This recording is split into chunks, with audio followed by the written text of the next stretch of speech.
Hello, my friends. It's me, Saris, and today we are playing Two Falls. I'm gonna try my best. Nishu Takuatshina. I think that's how that's said. This music is so good though. Like, oh, I love the music.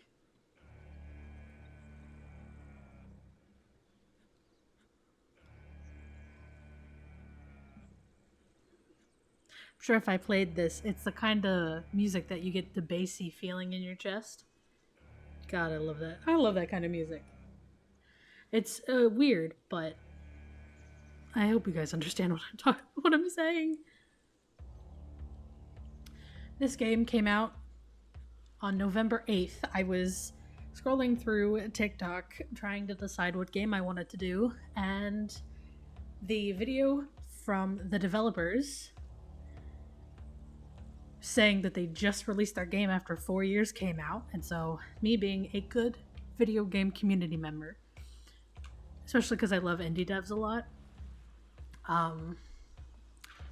went to go check it out, and it seemed kind of like a game I'd like because it takes place in the Canadian wilderness in the 17th century, and it's a dual perspective from a young French woman and a young Innu hunter. So we're gonna do that. My neck is so stiff right now, I don't know why. Anyway, let's go.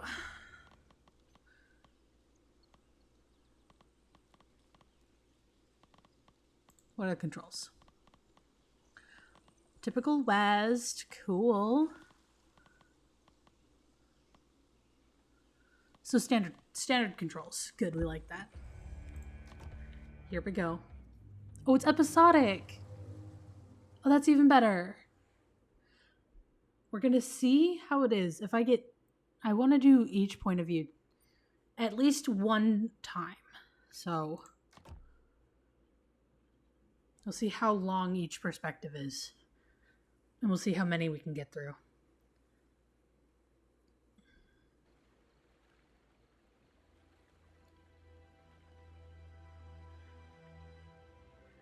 (1665), coast of the St. Lawrence River.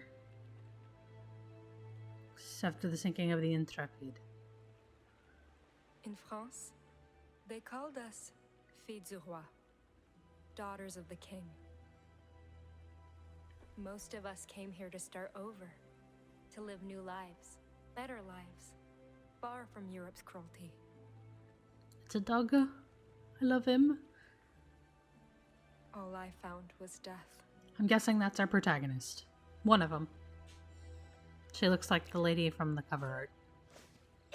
It's a dog. I'm okay. I'm okay. Oh, he's so good. He's such a good boy. Good boy. I was right, it is a boy. Did you drag me back to shore? Where's everyone else? Oh, it's Foggy.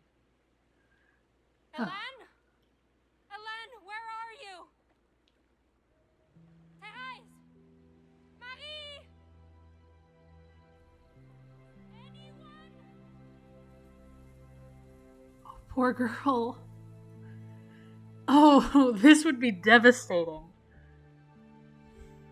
Oh, I love the art style. It is very artistic.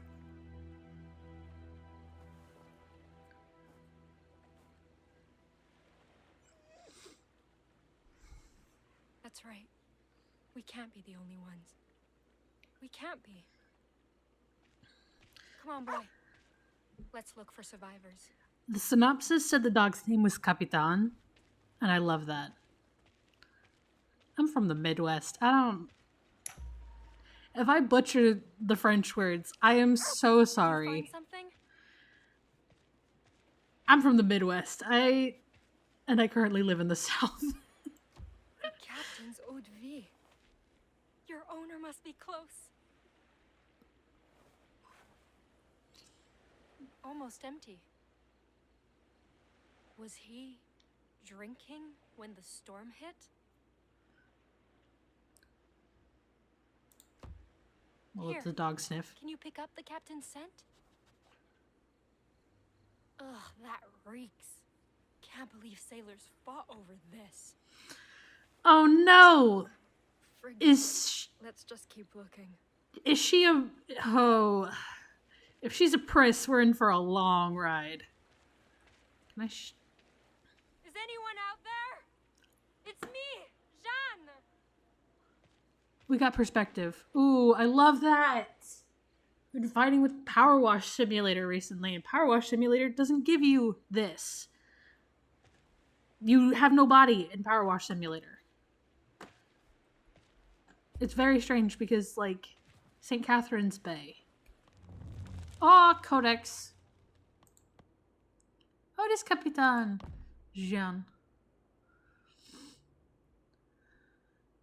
Recruiters warned us life in Nouvelle-France wouldn't be easy, but I couldn't imagine it being worse than Europe.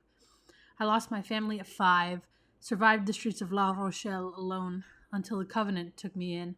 I found God during my time there, and he gave me purpose as a caretaker who could work for the good of others. But my actions will never make a real difference, not with France ruled the way it was. That's why, even though King Louis sent us here to marry and have children, I came to make the new world a better place while carrying the will of God within me. I just hope he still hears my prayers, now that I'm far from home. Oh, we get historical facts! Oh, in the mid-1600s, 1960s, that was too close for the game. Nouvelle-France's unmarried men outnumbered women at a rate of 15-1, a disparity which severely stifled the colony's growth. To remedy this situation, King Louis XIV began recruiting filles du roi, literally daughters of the king. These unmarried, common-born women, typically orphans or young widows living in poverty, were recruited with the purpose of marrying colonists and bearing many children. Although life was arduous across the sea and rules for displacement strict, the New World promised them better lives than Europe would ever offer. Each exported daughter was given a free trousseau. I butchered that. For clothing, ship fare, and even a wedding dowry. Oh, so it's like an allowance kind of thing. As a result of this practice, over 200 young women immigrated in only 30 years, quickly rectifying the colony's birth rates.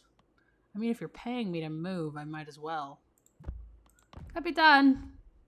A playful, cuddly dog I met aboard the ship to Nouvelle-France, formerly owned by the Intrepid's captain. I don't get along with most of the girls I was traveling with, but I certainly got along with this little guy.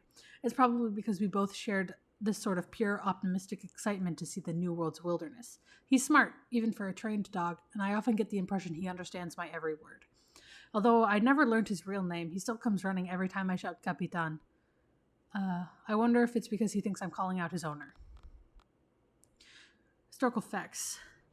An energetic breed of this telltale tricolored coat of fur, first English shepherds were a result of combining various collie breeds found across the British Isles. Their keen hearing, high stamina, extreme intelligence, and ease of training made English shepherds popular pets among North America's first colonists, who kept them as watchdogs, herders, ratters, hunting partners, and of course, loving companions. Though they were known to bond strongly with their owners, English shepherds require near constant stimuli to keep their enthusiasm high and their minds sharp. One could assume the cramped confines of a ship led Capitan to form a fast friendship with the exuberantly curious Jean.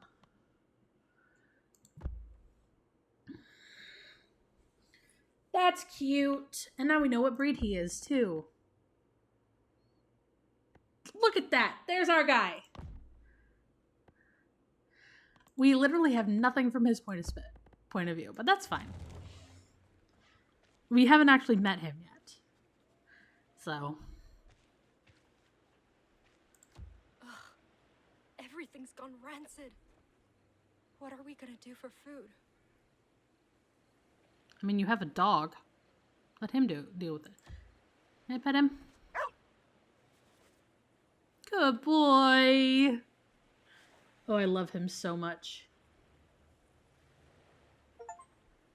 I got an achievement for that. Called Zoo Therapy. Oh, she's freaking out. This is a lens. But it's all... No. No. No, she can't be. Oh no. Our Lord who art in heaven, grant me courage to... My rosary. Where's my rosary? It has to be here. It has to be somewhere. It has to. God, please. Not this too.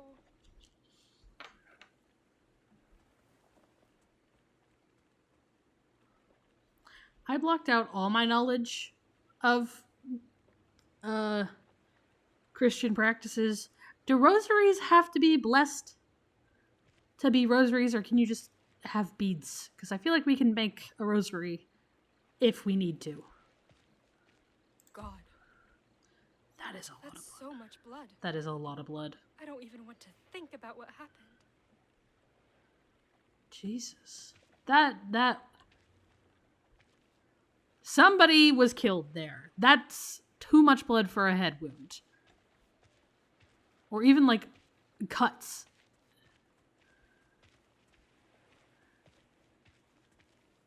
Are we making fun? Ah. I guess that would have been too much to ask for. Hello? Can anyone hear me? Anyone? Man, maybe don't shout. You found him. Oh, he's dead. Oh, he's dead. That is a dead man.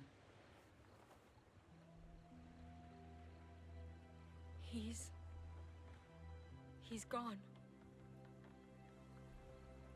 They're all gone. Why, God? Why take them? Why leave me alone again? A Bible.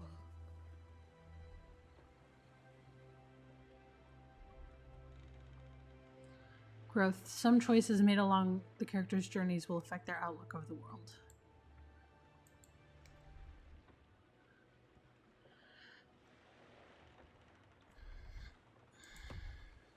We're gonna... Each choice indicates how it has affected your character. So my choice to offer prayers for the fallen makes her grow more dogmatic. Okay. Lord, grant me courage to face this on my own and protect me from evil. Carry the lost to the land which you swore to their fathers and give them peace. Amen.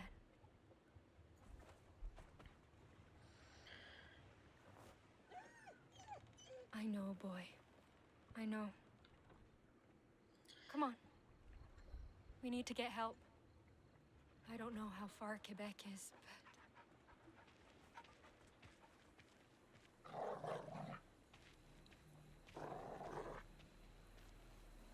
Easy.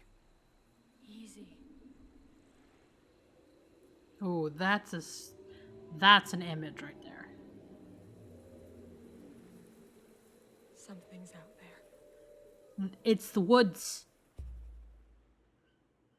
Anyway. Okay, so they seem, if we're switching perspectives, it seems like they're fairly short, so we can do multiple. Heartland of the Innu people, 35 kilometers away. I was going to say miles, that's not the same. The lands Innu call home are more than hunting grounds. They're bridges to our past.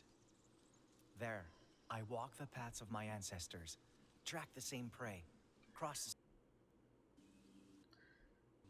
But that day, the past felt distant. Oh, it's a lot more colorful with him. Something changed my home, scarred it. That would And I make needed sense. to know why. Because he knows this land, she doesn't. More frostbitten flowers.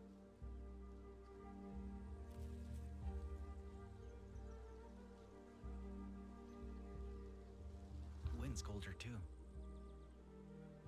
Good. Still on the right trail.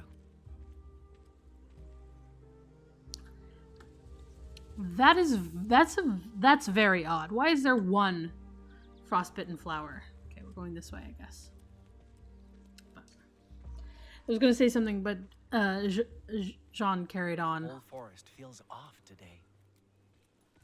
What? The animals must fear that chill in the air too. Go this way.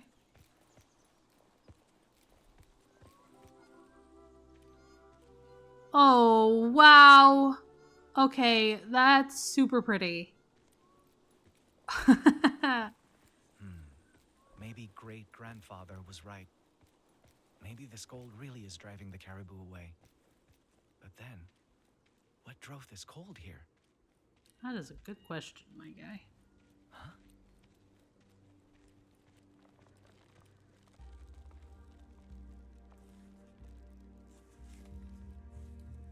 Sap hasn't thawed.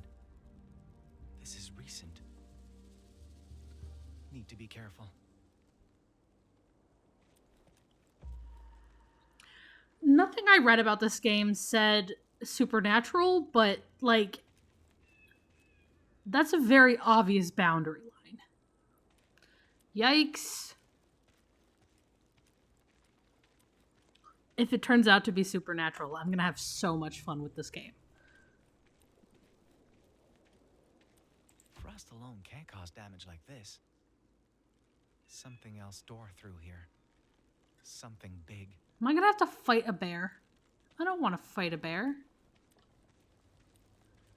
No sign of Prince, though. Okay, not a bear. That's slightly concerned. I am a skittish person. I am a very skittish person. So if I jump to irrational conclusions, that's a totally me thing. So I don't know. How do we get across the water?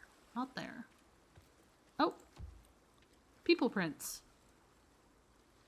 Fresh tracks. 2 sets. But these weren't made by Inu moccasins. White men. Oh. Why are they here? It's just a white man. No.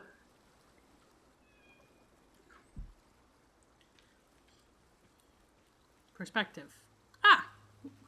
Is that a water skin around his neck?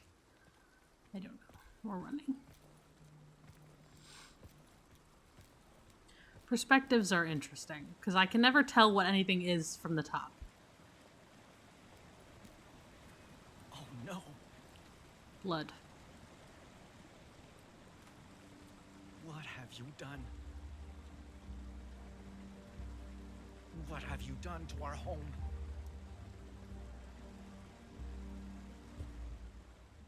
We're switching back. I would be so mad if I was him.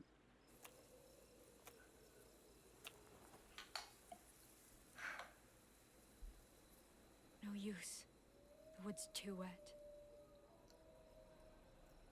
Get Dead off branches from the forest might the work better. beach?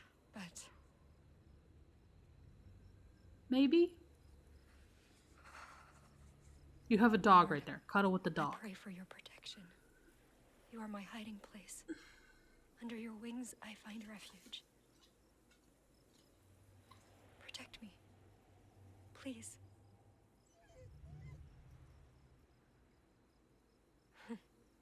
You're getting cold too, huh? Cuddle with the dog, please, lady.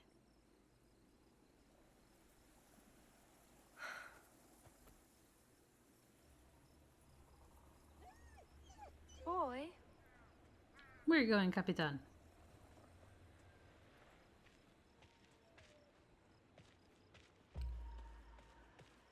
Capitan seems worried. Go check on him. I shall. What's wrong? Not another body, please. Okay. What's wrong? I know, boy. I miss them too. Not a creature least we from the have each deep other. either.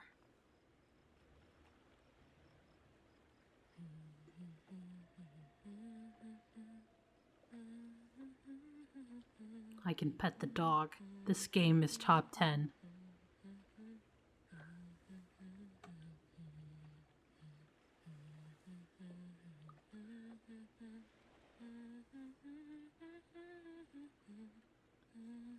Do I know the song she's singing?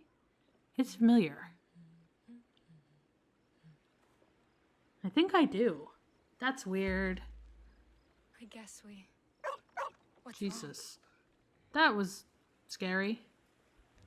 Okay, Codex. I got a lullaby, so New Testament. Cool. Mother said I learned to sing long before I learned to speak. I'm inclined to believe that, if only because I remember her singing this tune to me every night before bed. She changed the lyrics every night too, though. Maybe to keep it interesting for me, maybe because she never knew what the right words were to begin with. It was my father who first heard this song, back when he worked at La Rochelle's ports alongside foreign sailors. If it came from overseas, that would explain why no one else in the Covenant had ever heard it. Regardless, the song always felt special to me. It always gave me courage and comfort when I needed it most. Even though Dad said it was supposed to be a very sad song, I never really thought of it that way until the day he died.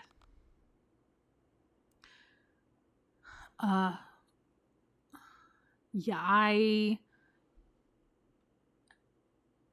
cannot pronounce that. It's got an accent, and I never know how those work. Presumably originating from...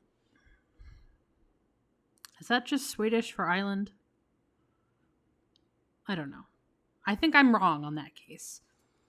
A Swedish-speaking region of Finland located in the Baltic Sea, the lullaby Jean sings was originally a folk song known as Venkal. Nope. I'm gonna butcher that too, and I'm gonna feel bad for it. The name literally translates to "who can sail without the wind." Its modern French and English renditions were written circa 1909, but it was estimated the first translations date back to the Renaissance era. These translations were potentially inaccurate, as it remains unclear even today whether the song was first intended as a lullaby or a sailor's shanty.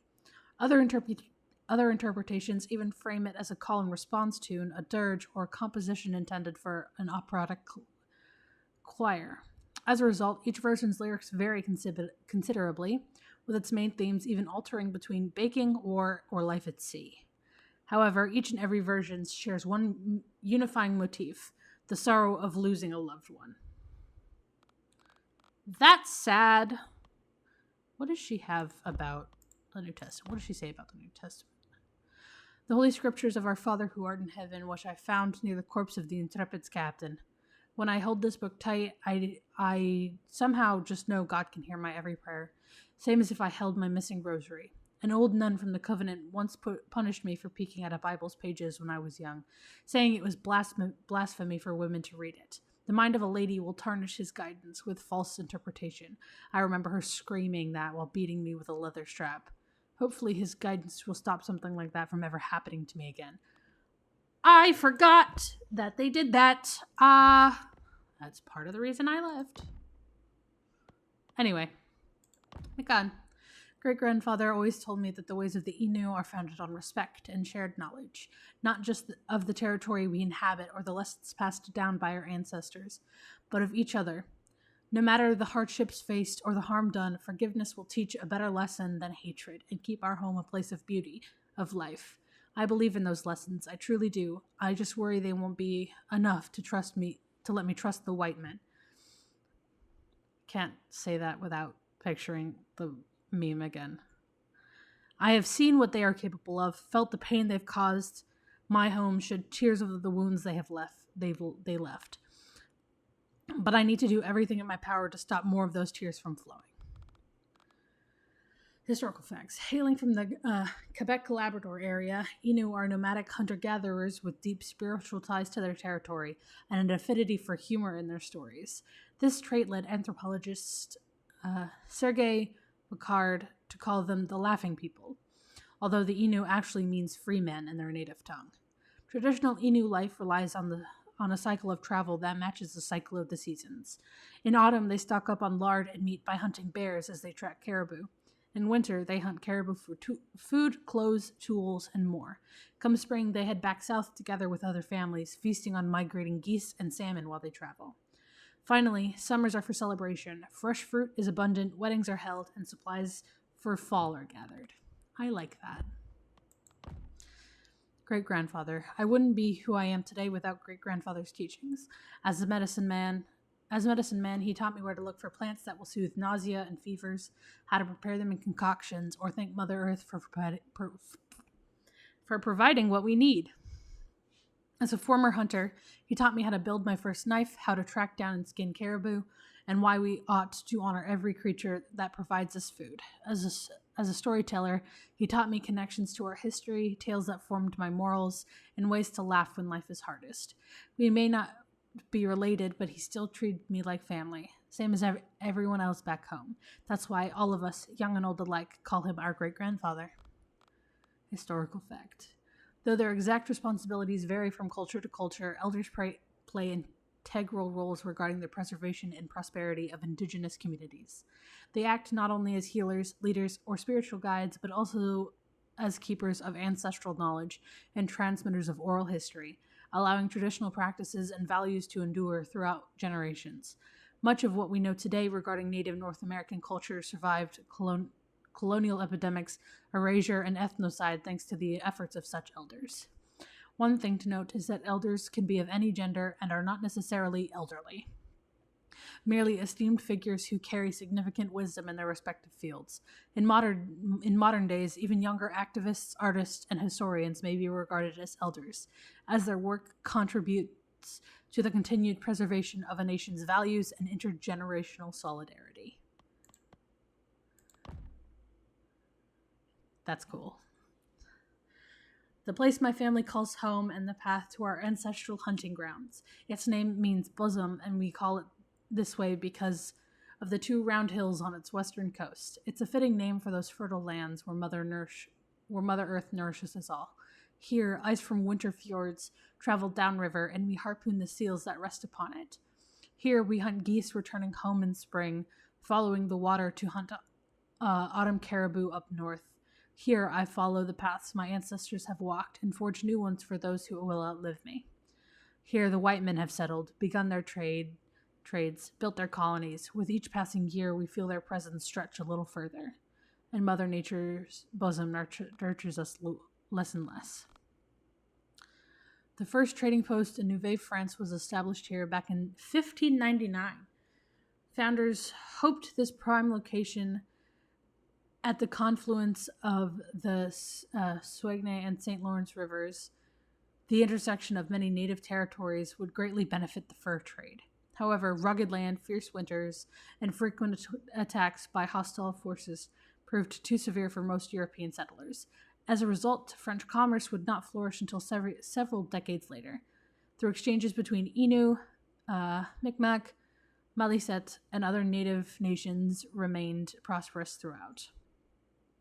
Today, it's a rural village surrounded by conservation areas and untouched wilderness. Tourists come from across the world to visit the fjords upriver, watch whales return to sea, or discover indigenous traditions. That could be a cool place. I would love to learn more about it. Fire. Oh, my girl, you need to hide. What is that thing? That is a person. Wait. Is it searching the wreckage? Oh God. We can't let it see us. Move slow and quiet. She grows more manipulative. I just don't want to die.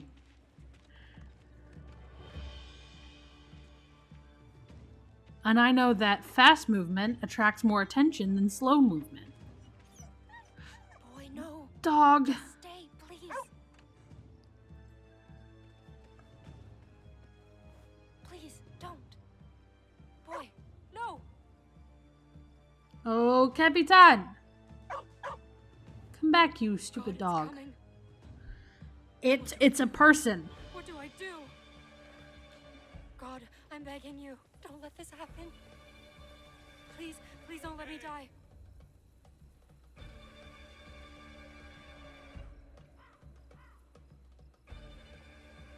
What the? Oh, it's a white man. It's a white person. Jesus Christ. You're a long way from home, little lady. I love their voices, though. The voice actors they found were phenomenal. Good boy. Where are the others hiding? There are no others. It's just us. Oh. You serious? God damn it. So much for finding help. No, I'm joking. I take it you've been freezing all night, huh? This man. You know how to sew, girl? Huh? Sewing. You know, with needles and thread and shit. Know how? Yes, I do. Finally, a bit of luck. So, I can't exactly take care of this on my own. Is he but hurt? I can trade you a fire for a couple of stitches. Sound fair? Can I trust you? How do I know you'll keep your end of the bargain? Easy. You don't. I'm a book it into the woods. Unless you feel You like can waiting for someone else to show up. do it yourself. I suggest you make do with me. And that's how I met Pierre.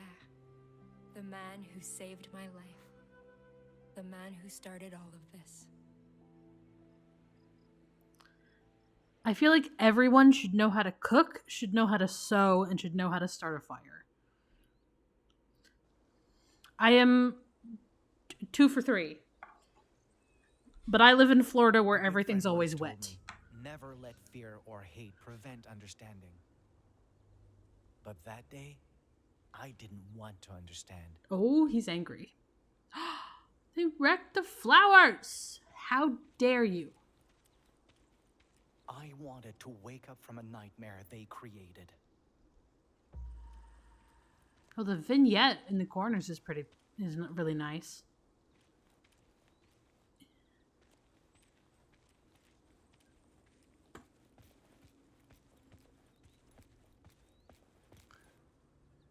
Oh, that stench. Rotting meat?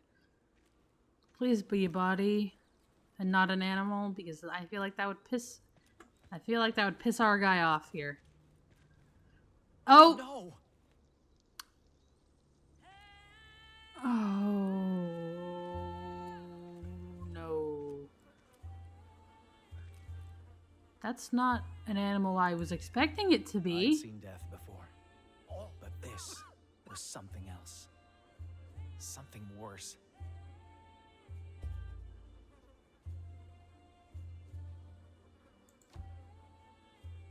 His snow-white fur had been hacked off, not skinned.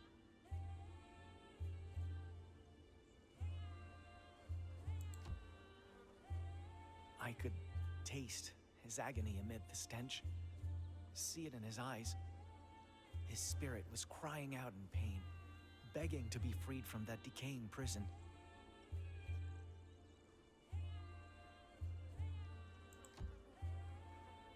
His remains were gaunt, like he'd been starving. Yet the white man hadn't eaten a single scrap of him. It felt as if his killers wanted to hurt him, even in death.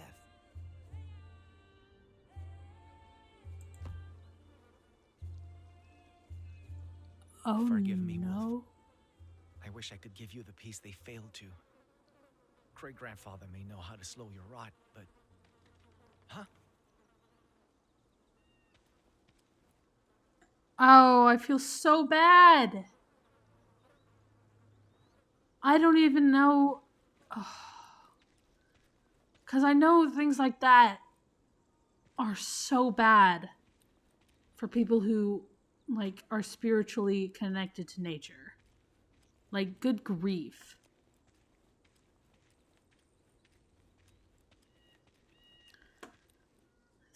So... The white man's camp. Oh. Can we set it on fire, please? Can I crouch?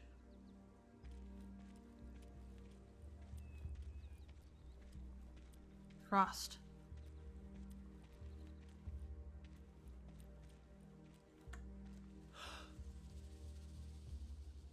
Oh. He's dead. The frost got one side of the tree.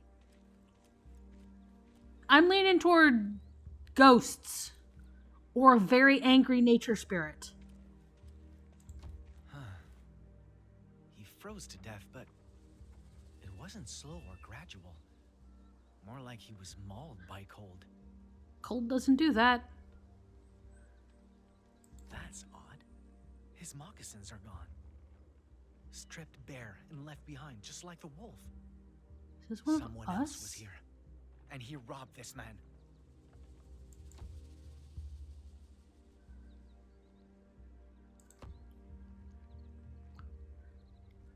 Should not make this guy more trusting, but... I'm sorry.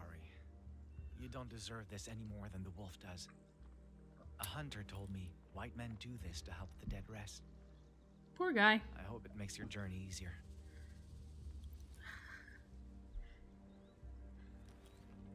Why? What kind of mantush defiles his brother instead of burying him? Is that a swear? Or is that on par with like bastard? Still a few embers. Fire's been out for a day, at most. How did he freeze if there's a fire like 6 steps? Okay. I'm leaning more nature spirit now. The other man left a lot of supplies behind. Probably because he had to. Did he run from the cold?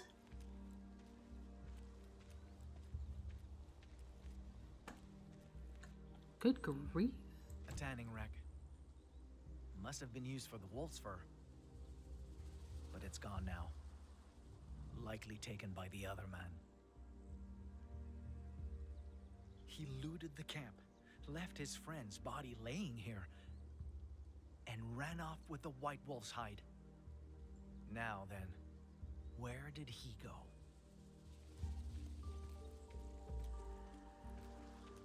Prints are deep, spaced far apart. He ran.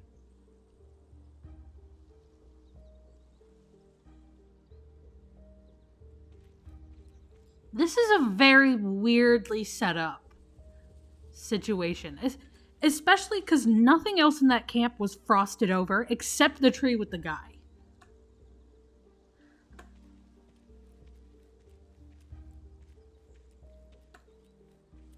This isn't just murders. This is... oh, magic, almost, is what I'm trying to say. Like... that's like frost spell level weird. Especially because, like, the one tree that we passed, the one flower in a clump that was frosted over. Like, I've seen frost. Frost doesn't do that. Left behind some belongings, but no sign of the white pelt. Still, for him to just drop all this? Why did he just take the wolf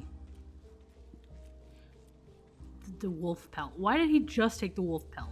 What is happening here? What is going on? Fresh blood. Froze before it could dry. It's just like what killed the dead man. Great-grandfather was right. Our elders once spoke of a winter spirit who lashes out when nature is defiled. Should its anger go unappeased, frigid weather would follow, causing countless deaths. I had to find the one who did this, retrieve the white fur he had stolen, lay the dishonored wolf to rest, and fast. Or else, the coming winter would be my people's last. I was so right. I was so right. I knew it was an angry spirit. Oh. Oh, I love this. I love this kind of thing. Ooh, more codexes. You guys should tell me if you actually like me reading the codexes. Because that takes a lot of time. And I don't want to do it if you guys don't like it.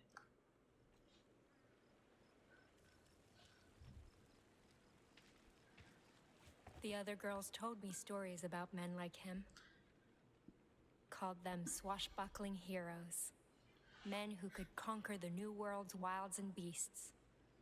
But well, my first impression of Pierre was that he was a wild beast. Valid.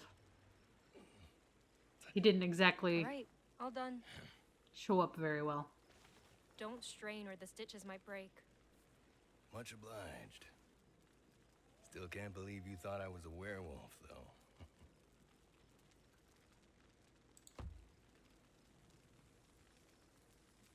Anyone would be scared if they saw a giant brute skulking in the dark like that. Relax. I'm just teasing. Still, after hearing that story, you're luckier to be alive than I thought. You, have my condolences, though. Lost a friend myself not long ago. I know it ain't easy. For what it's worth. Thank you. I know they're at peace in his kingdom now. But none of them deserve this. New World's a harsh place, Jan. Lots out here can kill. And ain't much will warn you before trying. My line of work taught me that, at least. Did she stitch his head or his hat? And combined with what he just said now and what Jean said earlier about how this is how I met Pierre, he's the man who started it all. And he just said that he lost a friend. Is he the other guy that Macon's looking for? Ask about his line of work. Might as well. Job brought you all the way out here? Us traders gotta trek pretty far east to find furs these days. He's a fur trader. Ain't easy work, but it's decent money. That's another thing on the Decent list. money's about all I can hope for. That's all we can I'll hope for find there, more Pierre. before turning back, but something ain't right with these woods.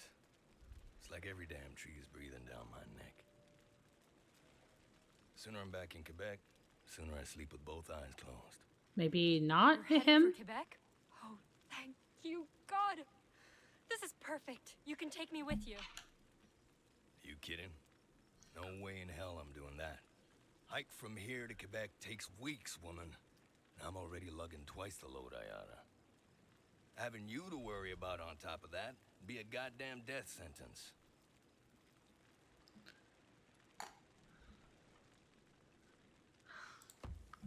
Do you have any idea what you're saying?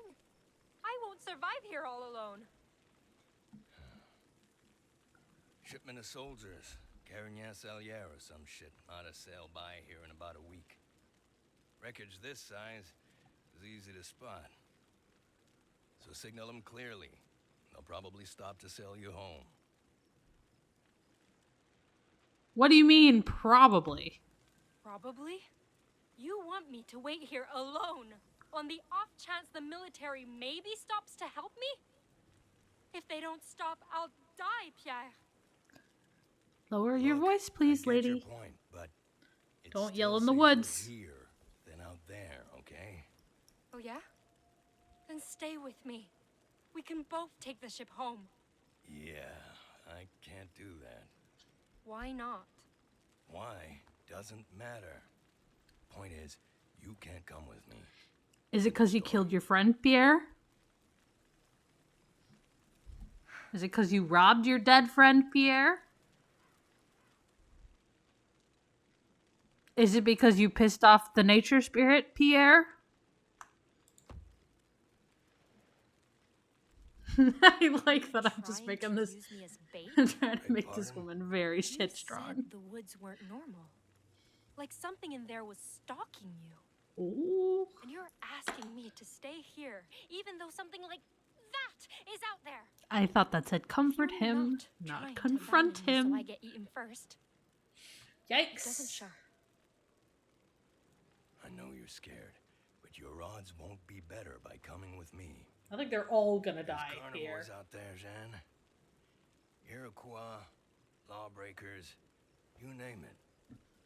There's too many things I can't protect you from, especially when I can barely protect myself. Stay here, and there's a chance you die, yeah. But come with me, and you're sure to die. You don't know what I'm capable of. All the more reason not to take a risk and find out. What if I say no and follow you anyway? You can't exactly stop me from trying, can you? You really want to test my patience, little lady? 'Cause I don't got much left. Stand up for yourself or blackmail him. Stand up. And what if me following you wouldn't become a problem? The hell are you getting at? If I keep up with you without becoming a burden, you won't waste time worrying about me. Meaning, I won't test your patience at all. In fact, I'll make your life easier. All I do is follow. Nothing else. Unless you ask. And if you do wear my patience out? Leave me behind and forget me. Tough. Whether you do it now or in 2 days doesn't change much. You're dead set about tagging along, aren't you? I don't want to be alone. Yes. Dad. I really, really don't. Why would I want to be alone This thing's already full as hell. in a country I don't know? Ain't supposed to strain, apparently. So, if we stock up on meat, fur, firewood, I can't be the one carrying it. Still think you'd keep pace with extra baggage? Try. Yes, of course. Got ourselves a deal then, Miss Angelier. Here's hoping you keep your end of Do we it. have a last name? Pierre. Thank you. Does Jean have a last name? That's cool. We better hit the hay. Or is that just a nickname? Tomorrow's gonna be a long day. And this'll be a cold night. Gotta make both count if we plan on making it to Quebec before either get colder. Colder than this? Yep. Because you Come pissed winter, off the winter spirit. Frozen solid. End to end. Great.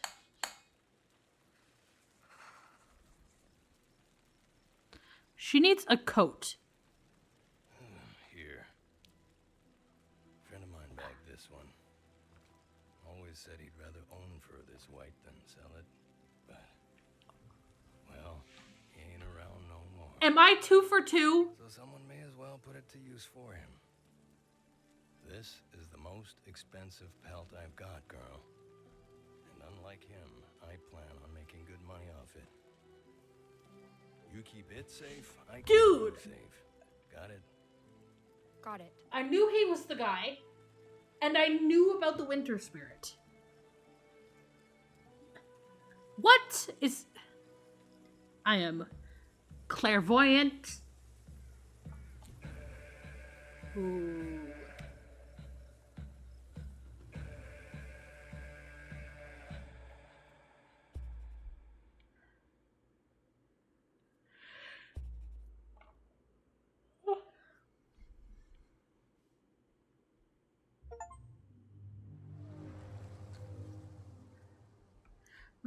Let's go and do the codexes we haven't done, and then we'll do the next episode. So, Pierre. I'm not sure how to feel about Pierre. Despite his gruff exterior, he strikes me as an upstanding man who acts with a kind heart. Sure. Sure, the way he speaks makes me worry he spent too much time among natives and too little time in church. But it's not like he has no morals. He never would have agreed to help me if he were truly evil. Plus, it takes incredible courage to do what he does, seeking fame and fortune alone in the wilds. He had a friend, and he killed his friend. Even if he is only in it for the money. Yeah, I can't shake the feeling he's hiding something from me. Perhaps something far bigger than I possibly imagined. Historical facts. This man didn't actually exist.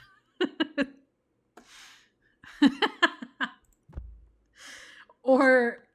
I get no facts on the fur traders. Quebec.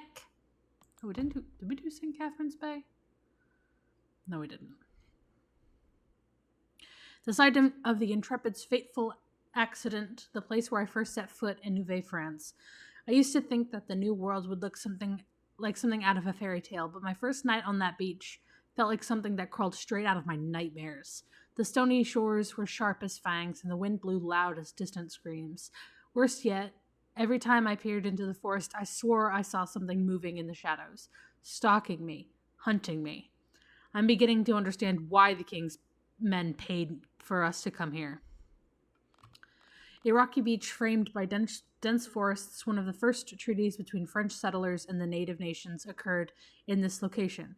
The former received land in exchange for providing military protection to the latter, and the alliance ended with the promising words, "Our sons shall marry your daughters, and then we shall be one people." The waters of this area were once rich with cod, beluga, and narwhal, which sparked the expansion of major French fishing industries in the late 1600s.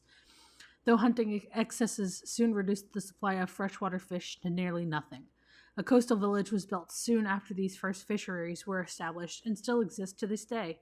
The bay owes its name to Sainte Catherine, the ship that sunk just off the coast in 1686. In 1686. God, my inability to read numbers is kicking my butt. Quebec. People in France say Quebec is like a fortress built atop rocky cliffs that twinkle like diamonds. That nowhere, not even Versailles, has more prosperous bounties of silk-soft furs. That its winters are so cold they freeze the blood in your veins. That vicious natives attack the walls night and day without mercy. Yet even peasant women can live free within those walls, if they are strong and determined. Most people wouldn't dream of coming here, but I gave up everything back home for a chance to make Quebec my home. There, I could be anything. A teacher, a caretaker, maybe even a nun. I pray I survive long enough to find out what I'll become. Derived from the word Quebec, meaning where the river narrows, Quebec was formerly known as Stadacona, a vast village and major point of contact between indigenous nations. In 1535, French explorer Jacques Cartier discovered Stadacona, using the village as a hub to chart the region's commercial potential. In doing so, he propagated illnesses, killing many.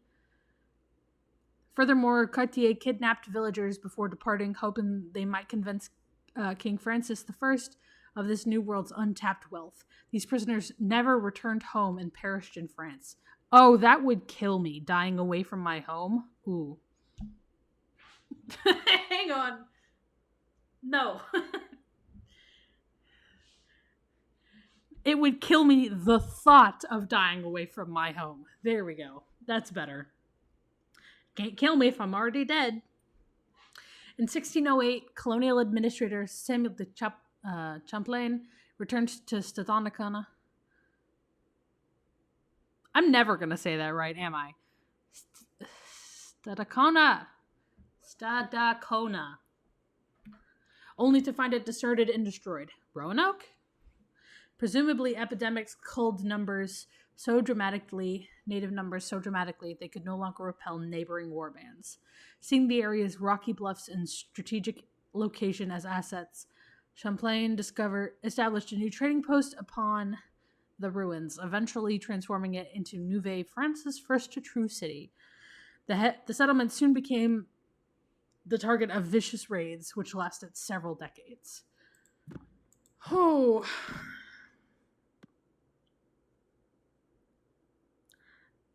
Hopefully they say these names. Labrador Wolf. Please let me click it. Thank you. Great-grandfather once told me that the wolves are unlike those in the West. They hunt in larger packs, are hardier than other breeds, and are better suited to the cold, rugged terrain of our homeland. Though we do not hunt them, they remain a sacred part of our home, and their lives deserve the same respect as any Innu persons. That, he says, is why my parents named me after them. That I share their resilience. so that I may share their resilience, their sense of community, and never forget how important my homeland is to me. The moment I saw the white wolf's butchered remains, I couldn't help but worry that a part of myself died alongside it. Damn. That is very sad. From the she-wolf who nursed the Roman twins, Remus and Romulus, the Cree tale, which describes the battle between negative and positive emotions as two wolves fighting within us. These large carnivorous canines have countless myths associated with them, and just as many subspecies found across the globe. The Labrador wolf, in particular, is a genus native to the specific region. Is it Tadoussac?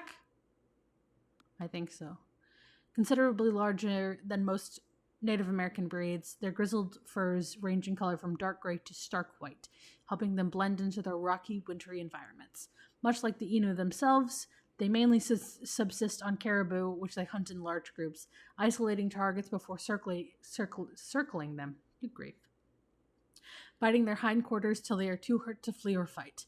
Nowadays, the species is listed as endangered both due to urbanization and dwindling caribou populations. That's sad. Honoring animals.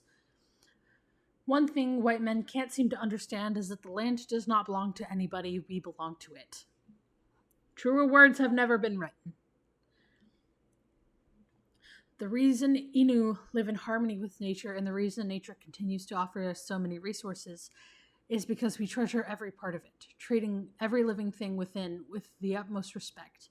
That way, there will always continue to be resources worth treasuring in the future, be they plants or animals. This is why the poacher's actions are so heartless, hacking apart an animal only to leave the corpse lying there teeming with maggots.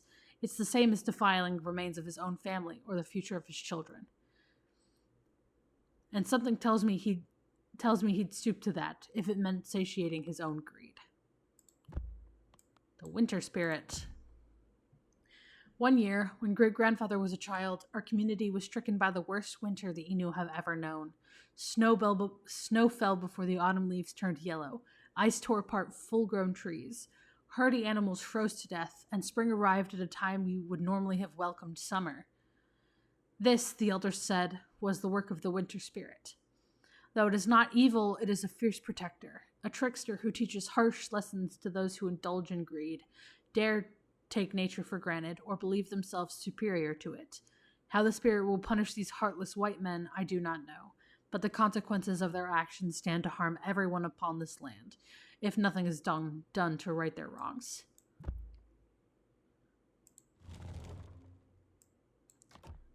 Fall's beginning. Episode 2. 3 days after discovering the White Wolf's remains.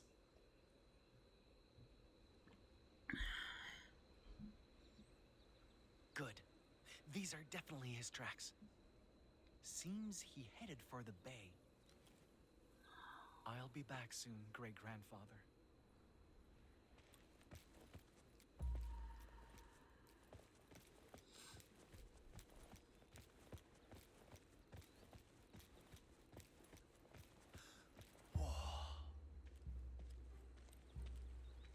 That's too big to be a narwhal corpse. What happened here? Yeah, and it's got 2 horns. From this angle, it does look like like bones. Like, this looks like a rib cage. That's well played, graphic designers.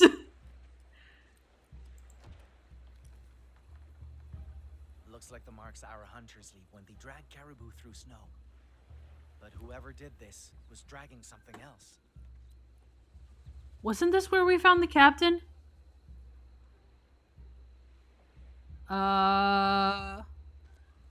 That's... Oh, they buried it this way. Did they bury him?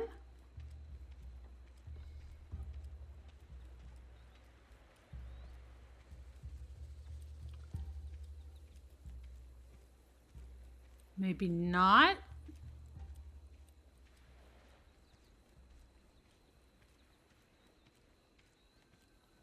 Another campfire. Still a few embers. The thief didn't leave long ago. Didn't leave alone either. Too small to be a wolf. Maybe a coyote. Why would one come this close to a fire? This man is going to love Capitan. I'm fairly certain. These tracks aren't his. Too slender. Different kind of moccasins. A woman, maybe? Maybe they had something to do with what got dragged off the beach.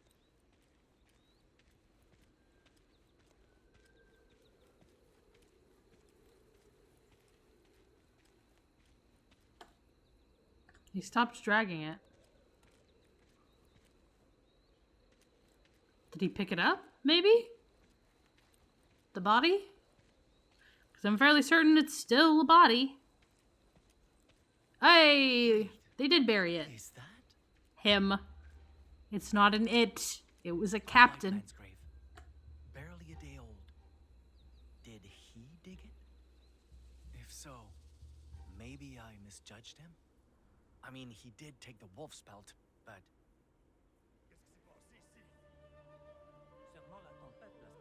Fur traders. Just like the ones I found back home. Maybe they know something about the thief I'm after. No. There's a chance they're not all bad, and I could use the help.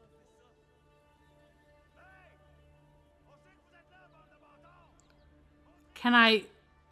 Oh, I made a mistake. I don't want to talk to these strange men. Excuse me! You there! I come in peace! Yep.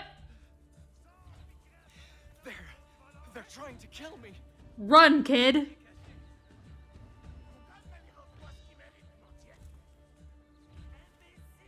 I have to. Okay. We will bury them. Or we could run. That's also an option. You can come out. My partners will not shoot again. He speaks Innu? These men mistook you for a grave robber. If you come out and agree to speak with me, I'll convince them you mean no harm. You have my word.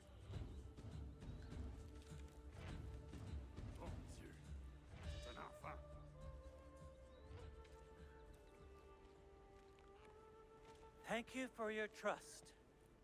If they Now, shoot at my... Why don't we give this greeting another try? Do not shoot at me again, sirs. That was very rude. Maybe I'll save the Codex entries till the end. And we can just do all at once. Instead of taking breaks. Non-forced breaks. Tout ce qui avait de valeur a déjà été pris. All this for a white pelt? I didn't kill him. Quite the unbelievable journey, my gun. Unbelievable. As in, you don't believe me? I mean, your winter spirit sounds different from the one I've heard of.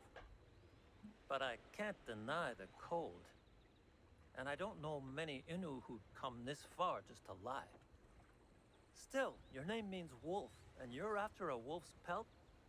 Quite the coincidence. Come with me. Follow Tehan. Let's see. If your poacher was heading west, he probably plans to sell the fur at Quebec. He butchered that animal just to line his pockets? Most likely. Frenchmen pay good money for white pelts like that. Once sold, getting it back will be impossible. So I just have to kill him. No. If even worse happens to the wolf's remains, the spirit will... Breathe, my gun. His tracks were fresh. He can't be that far. I'm suspicious of Give this us a man, moment to but I finish up and also we'll set like up him. together. All right? Wait. You want me to come with you? Of course. We're heading west too. And traveling as a group is always safer. What do you say?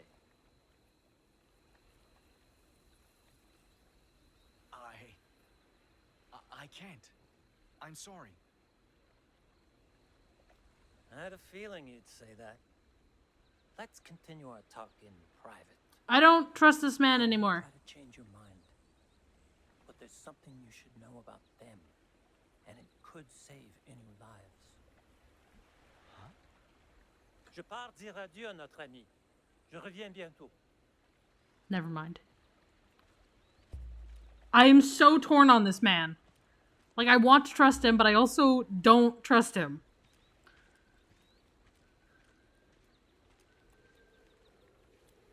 There's a book in here. What?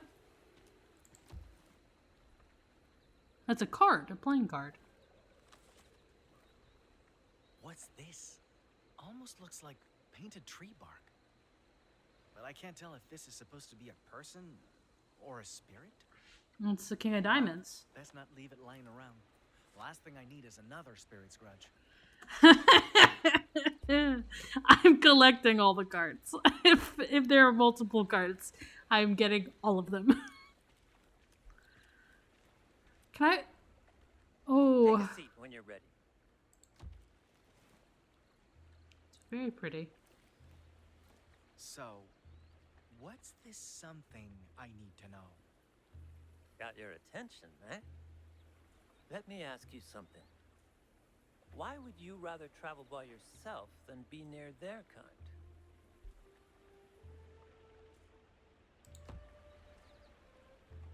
No! Those people, their actions make no sense. And that scares me. Well, once you learn some French and get to know Oh, them, I don't want to learn French. I don't want to get to know them. Yes. What the poacher did to that wolf should never make sense. Not to anyone. And I'm afraid getting to know them could somehow make me think it does. My name, Tehon Wastasta. It means he who stands tall. Always liked that name. Made me believe I could weather anything for my people's sake. But they just call me Tehon.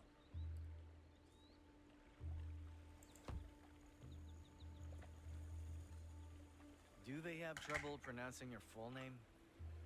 That's part of the reason, probably. But see, the thing is, other Wendat call me Tehon too nowadays. Your own... Why? Because I preach my people's values while wearing a white man's skin. Some see that as a dangerous compromise.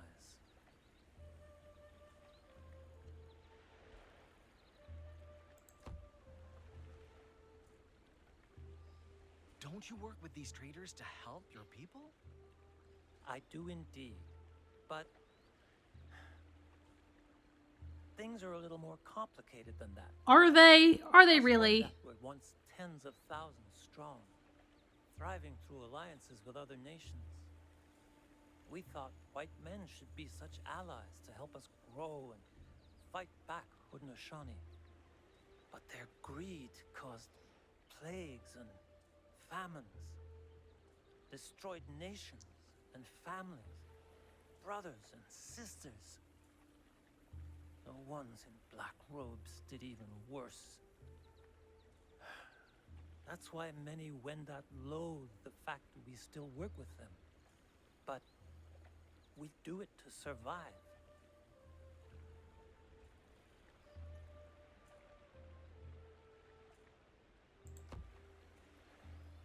No! No! Now, you're not submitting to them. You're adapting to them. This is gonna be my end That's game, right. isn't it? Are there multiple endings to this? Is this gonna screw Guiding, over my ending? Translating, promoting commerce.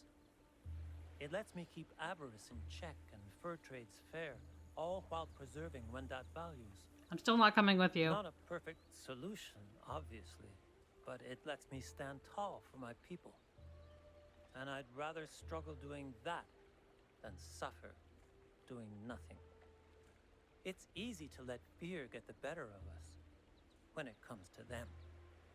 But sometimes Protecting our people means learning to understand, not learning to fight. Be sure to remember that once you find this poacher.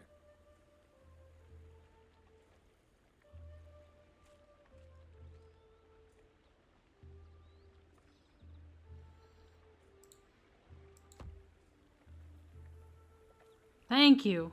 Do those feelings go away once you learn to understand them? I'm not sure yet, but I don't think uncertainty should stop us from trying.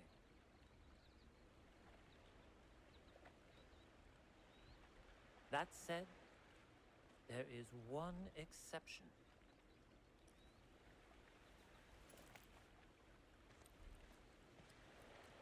Why are we going so far over here? Oh, it's the rosary! A necklace? The men in black robes I mentioned before. They all wear crosses like Part of the rosary. and I'm not sure they can be understood. Best keep away from anyone bearing that symbol. But what if this belongs to the fur thief? Then you'd best take it with you, in case it helps you find it. And you need to be very careful, my gun. The person you're pursuing may be more dangerous than you realize.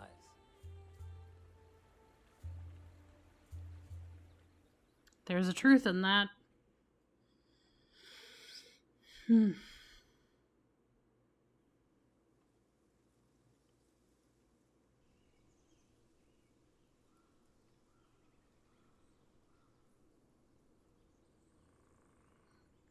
One week later, somewhere in the heart of Nouvelle-France's wilderness.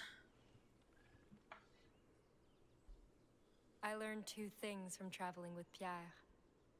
First, is that he wasn't exactly a good man. Second, is that it didn't take a good man to be a good teacher. What's the holdup? I found supper. See? Chanterelle. If only we had butter, we could... Those ain't chanterelles. What? See that glow? That means they're toxic. So don't eat them, unless you want to beg God to end the bloodiest runs of your life. Oh, how did you learn that?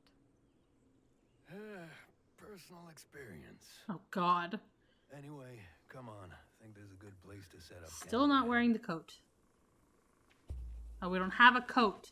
Jack-o'-lantern mushrooms. Where's the dog? There's the dog. That is my only worry in this game, is the dog. I'm gonna be fairly attached to Jian in my con at the end, but if anything happens to the dog, it would be so sad. I don't even know how long this game is.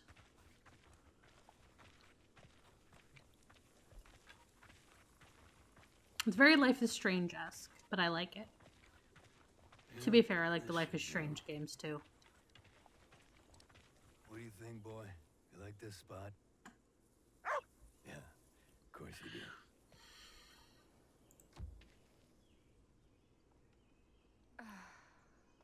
What a day.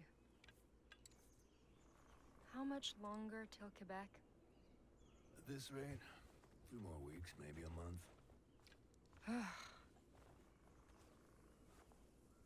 I pray to Christ himself and God our Father, who loved us. By your grace, give us eternal encouragement Do and not- good hope. Strengthen Why do you our... keep doing that? Excuse me? That You know how to read, don't you? that bothers me. So why is it you never open that Bible? Oh, there we go. At least he's making a little bit of sense.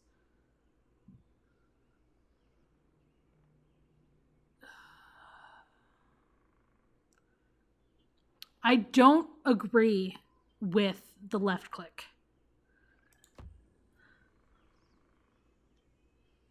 I don't want to read it, Pierre. I just need a substitute for the rosary I lost. And this is all I have. Oh, bullshit. What do you know? You'd get her knuckles whipped raw just for touching that book back in France. Now you've got a golden opportunity to read it cover to cover, and you don't even care. Well, maybe I'm a little curious, but it's still sacrilege for women to read this. And no matter how inspiring God's words are, they aren't worth sinning over, are they? Only one way to find out, ain't there? Thanks, old man. Read it, Jian. Anyway, enough dawdling. We ain't done the day yet. I'll hack us some firewood. You get us birch branches for kindling. Should be some over there. Okay. You want me to go alone? I can't. I need you to. Beard. Jesus Christ, Jen.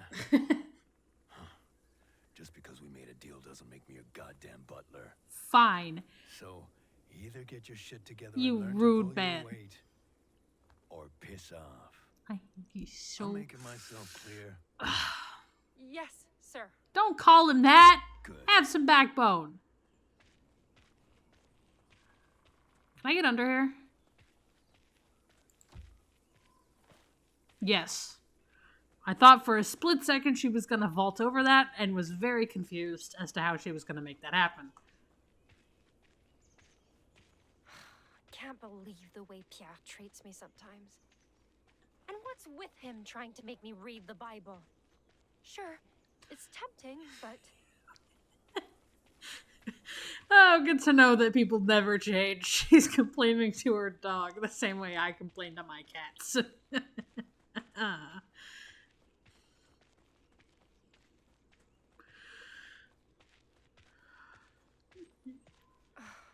My feet are killing me. I need a break. That is a very primed log. I'm gonna sit on the Might log. as well finish my prayer. Hello, dog. You are so cute. I pray to Christ himself and God, our Father who loved us. By your grace, give us.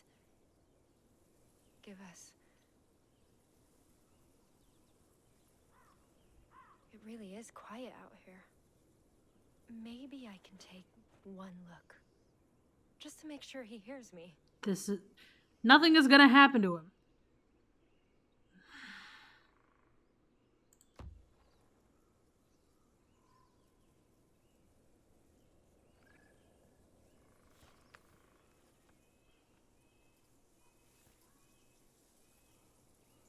Fear thou not, for I am with thee. Be not dismayed, for I am thy God. I will strengthen thee. Yea, I will help thee. This is a sign. He really is watching over me. Thank you, Lord. Thank you. We better hurry. He'll throw a fit if he finishes before we do. Let him throw a fit. He's just... Dog!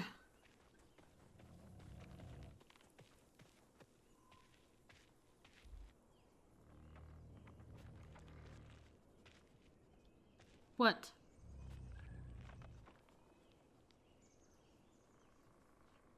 Is that wood creaking?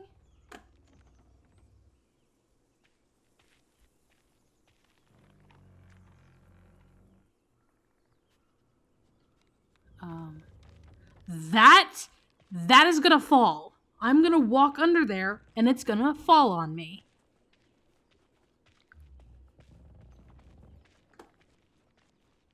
Never mind, I was wrong.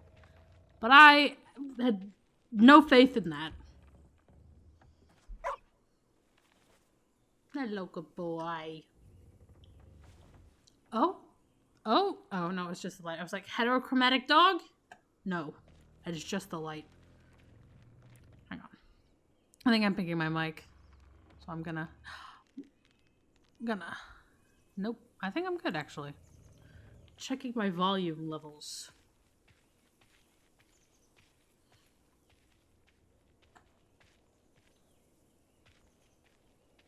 These should do the trick.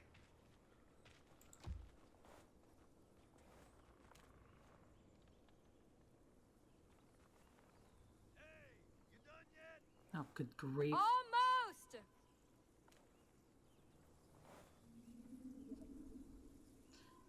This dog Come on, boy. is very... Let's head back before he...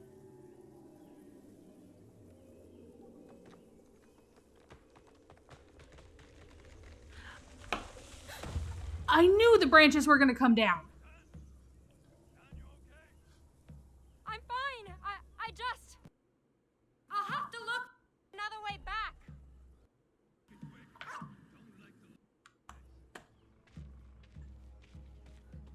Keep screwing around with my headphone cable. It keeps unplugging from my laptop. Come on, thank you. Put it behind it so I'm not tugging at it with my knee every time. You could have climbed over that. But she isn't a skirt. Oh, God. It's so cold all of a sudden. Hey! Wait up!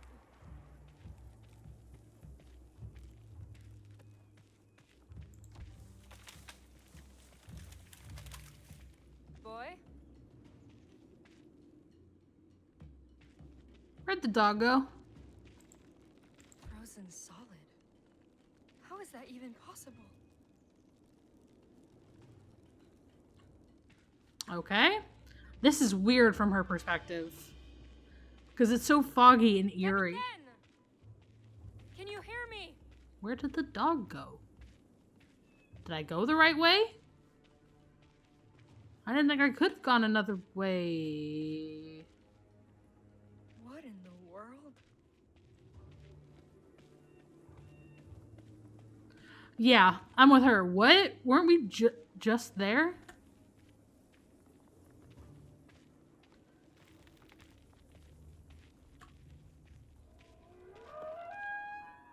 Oh God.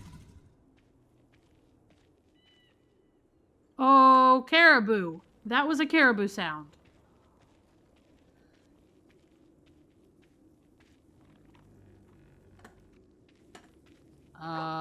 Captain!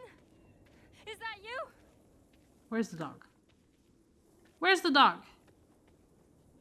Pierre! Pierre!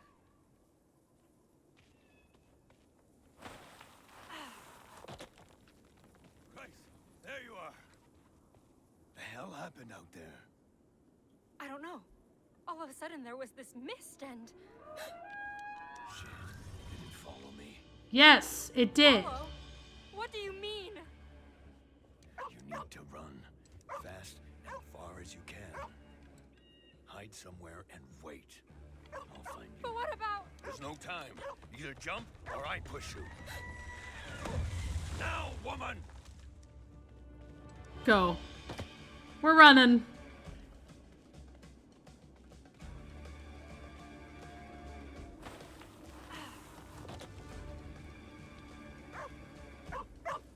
Hey! Wait for me!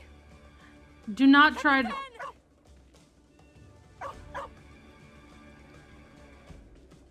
Lord, I beg of you. You can't let me die. Oh no! Oh, oh, oh, oh, oh. Oh, I felt that. Oh, oh, oh. Ouch.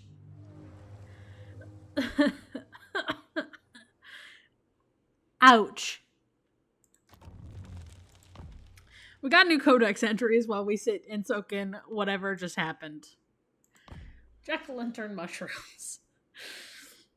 I still can't believe the horrible things look identical to chanterelles. Back when I was very young and my parents were alive, food was scarce, but the woods next to the farm were teeming with mushrooms. When my mother and I went foraging, finding a batch of chanterelles felt more magical than a hoard of jewels. Nothing could compare to the flavor of those golden treasures, sautéed in rich butter and seasoned with forest herbs. Sweet as fresh apricots with a light and peppery aftertaste, every single bite would melt in my mouth. Not to mention, put a beaming smile on my mother's tired face.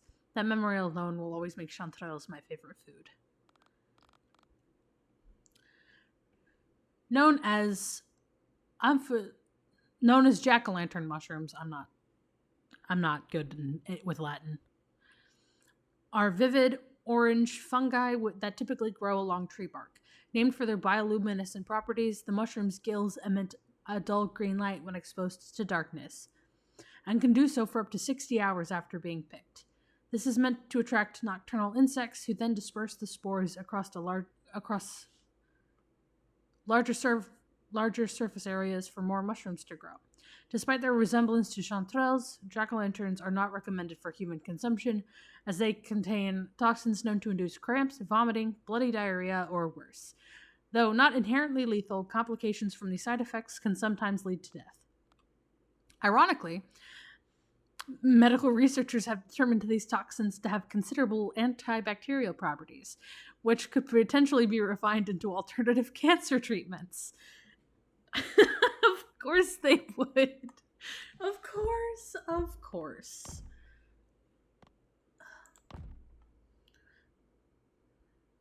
Teon Westasta. A compassionate, wise, and good... Teon Westasta is a compassionate, wise, and good-humored. He has an honest laugh with a smile that feels familiar for me as a lifelong friend, and yet something about him fills me with unease. I trust his intentions are good, that all he does for the is for the Wendat's sake, just as he claims. But he wears white men's clothes and speaks their tongue with such ease, he often feels more like a stranger than the outsiders themselves. Not just a person bridging a gap between cultures, but a person who has been irreparably transformed by the changes that said bridging has wrought. I wonder if that's why his eyes always seem to hide such a quiet, lonely sadness. While fur traders were essential to Nouvelle France's economic growth, interpreters were perhaps even more important. These men, and sometimes women, were not merely translators. They also served as diplomats, ensuring favorable commerce and a tenable peace between their respective nations, all while acting as guides thanks to their extensive knowledge of the territory. One of the colony's best-known interpreters was Etienne Brule, a French trader who spent the majority of his adult life among the Wendat people, eventually being welcomed into the Confederacy as an official member. That said, the region's first interpreters were mainly indigenous and not necessarily by choice. Early French expeditions resulted in multiple abductions, with prisoners tasked to learn French and assist colonization efforts by means of translation. Others learned the language as necessity to guarantee free compensation during abusive trades or broker military protection agreements. Card money. Please. I've met the Algonquian people who paint or carve birch bark into fragile works of detailed art, but I've never seen anything like this. The paint doesn't seem to be made from smoked fruit or clay, and the person depicted was wearing some of the most bizarre clothes I've ever seen. Yet somehow, what's even stranger are those wriggling black symbols scrawled on the backside. The Innu who dealt with white men before tell me symbols like these are almost like magic, allowing white men to have conversations without speaking a single word. But that would be impossible. The others were probably playing tricks on me to see if I'd get scared. Muskets. A year ago, in spring, my family did a trade with a Maliset hunter who had an unusual scar along his shoulder. He told us it was from a white man who'd attacked him with a strange weapon, one that cracked like thunder, or a splitting boulder, spewed smoke and splintered wood from a dozen paces. I struggled to imagine such a thing, until today. Now I struggle to imagine how that Maliset hunter survived. A single one of those roaring staves could kill a full-grown caribou quicker than 10 Innu spears. No wonder there was so much blood when I found the white wolf. Perhaps one of the most revolutionary weapons in the history of warfare, flintlock muskets were single-shot rifles integral to the survival of Nouvelle France's colonists. The guns were highly prized trade commodities among native communities, as they facilitated different hunting practices that originally relied on spears or arrows. This first proved profitable for Europeans, as easier hunts meant more frequent fur trades, but things took a sour turn when hostile nations acquired their own. Muskets in the 17th century also had a fatal design flaw. Reloading was tedious and often dangerous, since both black powder and bullets had to be manually rammed down the weapon's barrel, one after the other. This could result in frequent sudden misfires, costing marksmen their fingers, if not their lives. I like that there's just a lady with a bonnet and a musket. I like that image. For no reason other than just the vast contradicting images. We'll do 3. I don't know how many episodes there are. I didn't check. But we're only an hour and 30 minutes in. So I feel a little bit strange ending here. 1 week after laying Tejon Wastasta behind, leaving.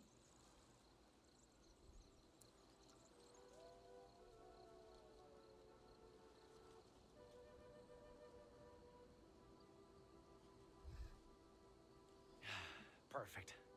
This Bushinao will tell other Innu where I'm headed. Assuming other Innu actually come.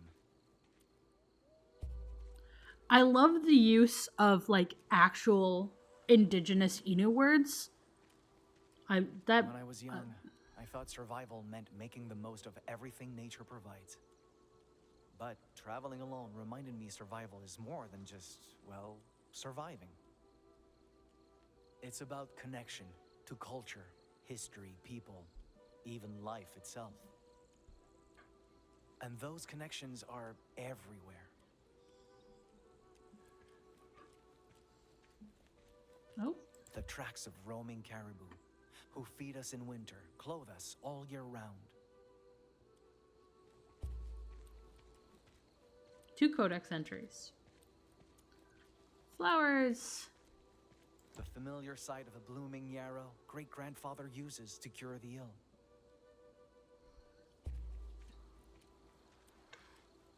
I will admit, one of my guilty pleasures is learning about natural remedies. I love learning about natural the intoxicating remedies. Sweetness of Ikude flowers and the smell of tea brewed from its petals. You can drink this stuff. Oh, what I wouldn't give. Even if I don't like it. I would love to try some. My favorite tea, actually, fun fact, my favorite tea is actually lemongrass tea. Those connections are what kept me going back then. Because no matter the distance, I knew Innu back home survived the same way. But I got some overseas. I think it was in Bali. Or somewhere Still, around there. Connections alone couldn't keep solitude at bay. It hurt having no one to speak to, no one to share stories or even laugh with. God, this guy's gonna hurt my heart. And I had lemongrass tea at I think it was a gibbon sanctuary. And I was like, oh, this is the best thing I've ever had. And I have not, I drank all of it. I didn't waste a single drop of that tea. Then I got a package. And I've yet to find a place where I can find actual good lemongrass tea since then. My second favorite is peppermint because I'm kind of basic in that way. But that night, everything changed. This is the narrator. This is not actually Makan as I'm playing him talking. This is future Makan talking. And now I'm slightly concerned. But I like peppermint tea with honey. Honey and milk. I had it with sweetened condensed milk for the longest time, but it's just not as good as with honey. There you are. What are we looking for? These prints were at the shipwreck, left by that woman the poacher traveled with. If I find her, I'll find him. Maybe not. Is it too much to hope that he got himself killed?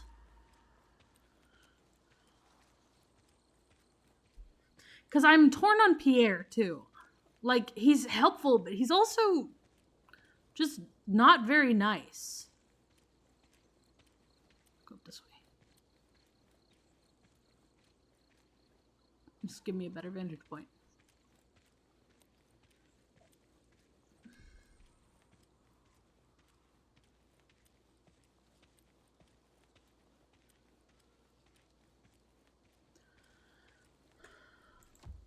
wolves. Not good. Oh no.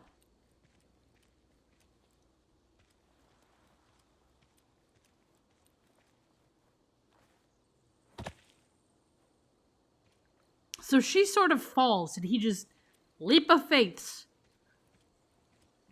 I love the difference. Like, even like the way they walk. What the?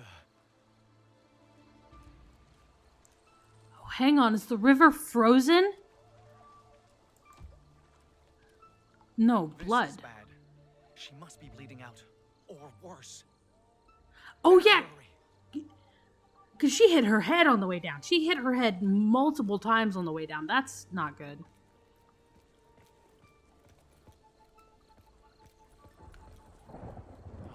Just my luck. Of course it would We rain. need to find some place to wait this out, with or without her.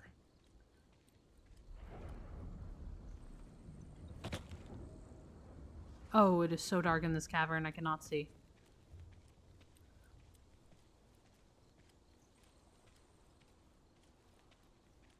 Blood. Whoa.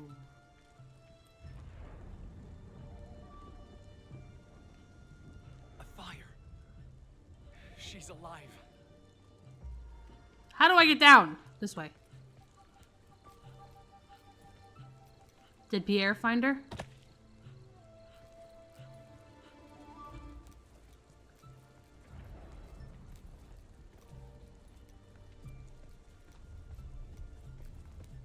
Because I don't think a dog could drag her all the way over here. And a dog certainly couldn't have started a fire. So I think Pierre found her. Or someone else. A human at the very least.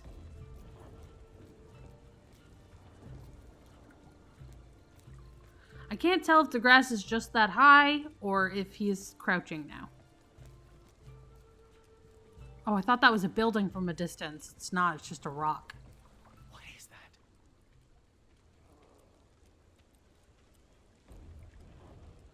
If I get jumped by the dog...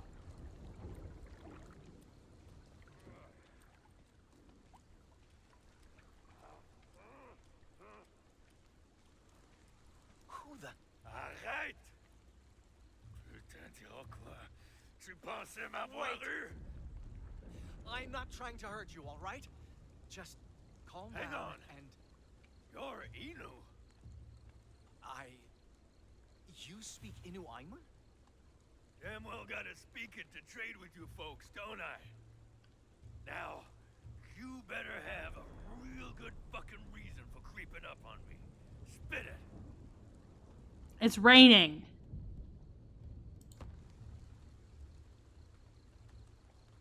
I'll tell you everything. Just calm down and lower your weapon. Please. How about you quit telling me what to do and answer my goddamn I question? could just walk away. Easy. I'm not trying to... Look, I need your help and a place to wait out the storm. That's all. I swear. Lucky you look scared enough for me to believe that. Oh, God. And you're even luckier pulling this trigger would probably kill me. Good. Pull it. Lost a lot of And blood. die. Let me take a look at it. Back. Fine. Bleed to death. I let my guard down once tonight. And I ain't making the same mistake with you. What happened? So watch your goddamn step. It was an insane situation. He could have been the man who ruined everything. Yet, I had to keep him alive, because this was my only lead to find that white pelt. Now, what kind of help do you need? Food, furs, my fucking hat?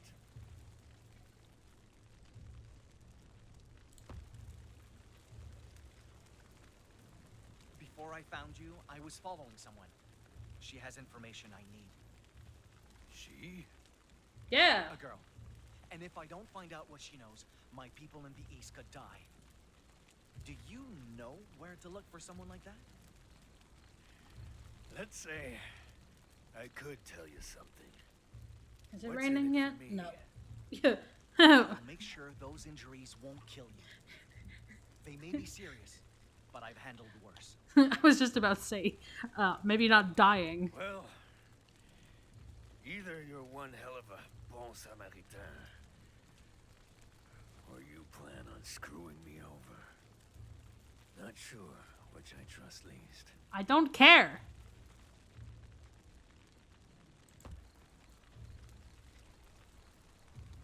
If you're still reluctant to trust me, I can offer this as a show of faith. So,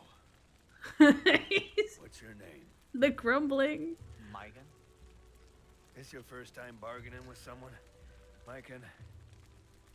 Yes. No. Could have fooled me. Shut up. And again, I can't be the easiest customer. Here's hoping you sew half as well as my last doctor.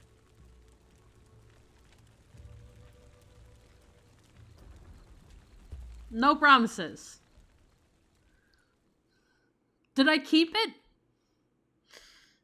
Can you imagine? You're bleeding out, and there's this stranger who just walks up to you, who's totally from a different culture, different background, everything from you, and offers you a playing card. I wouldn't know what to do in that situation. It won't stop bleeding. Oh, poor girl.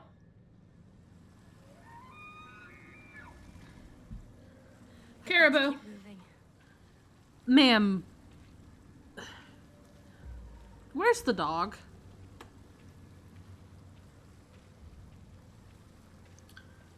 Off on his own adventure. Can I play as the dog? God, I wish. That would be fun. Oh. Come on, Jeanne. It's just pain. You can do this. Ma'am, you smacked your head against, by my count, at least 3 separate things. And one of them was a rock. Like a big rock. Ow? It's not just a mild thing. Head trauma's bad. Head trauma's very bad.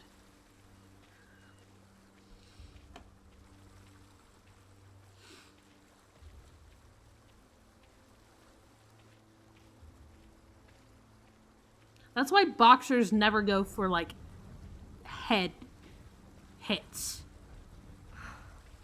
I need a place to hide. Fast. And I think it's actually illegal for boxers to hit, like, the back of people's heads. Which she lucked out. I don't think she hit the back of her head. But, like, still, head trauma's bad.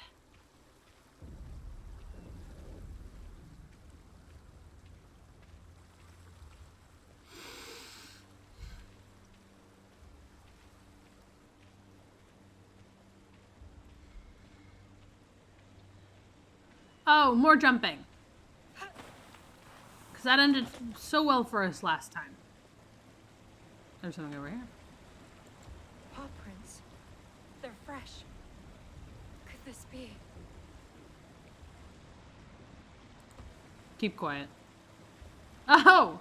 Too risky. Oh no! That thing is still after me.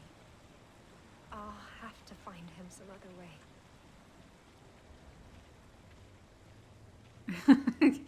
I can never pick the right options for what I want, because the ones I don't want make the most sense.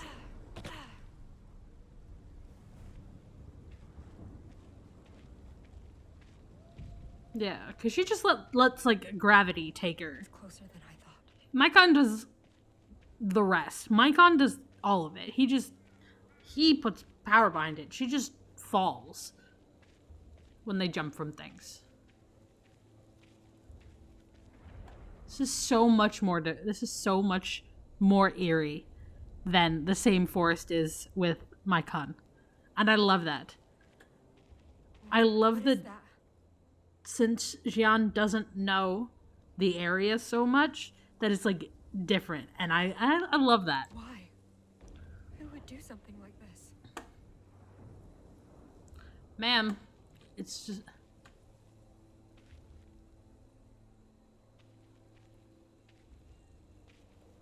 Okay, so that's a wolf skull. Oh, and it's on a tree branch. But what is that white stuff? Is that moss? Or cobwebs? Or is it lichen? I don't know. My ability to live in the woods is very not good. Speaking of survival, maybe, perhaps, if the devs for The Long Dark ever release the 5th episode, we could do that. Like congrats, you finally released the 5th episode. Is that blood? That's water. Congrats, you finally released the 5th episode. Now I can play all of it. That means I have to go through the bear's den again, and I got lost and kept dying. My only option now is Quebec. But how do I make it without Pierre? Or your dog. This is open. This is covered. Is someone there?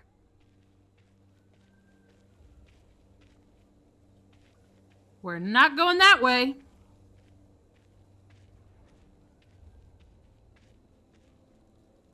Captain? It's got the build of Capitan. It's got the shorter muzzle and the flatter head. Like the more square head. Oh no. Bones. Picked clean. Lord, I'm begging you. Don't let this happen to me. Oh, she's having a time. This girl is not enjoying this. She came for a new life and instead got... Because I needed you. And I still need you.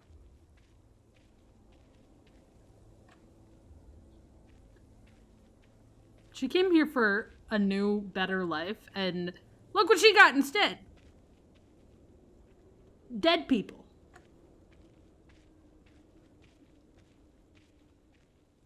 Wait, that's the river where I met Pierre.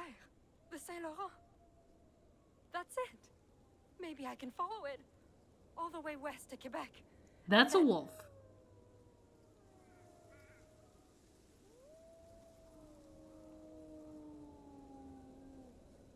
Oh God.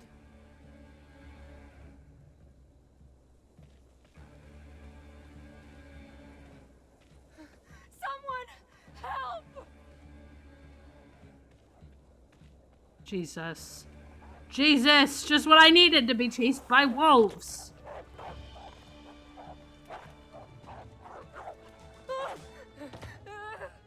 Get up.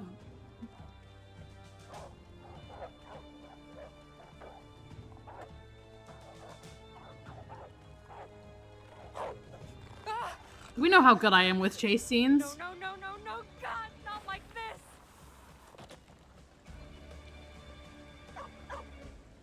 Capitan! Yeah! away! Fight! Stay back!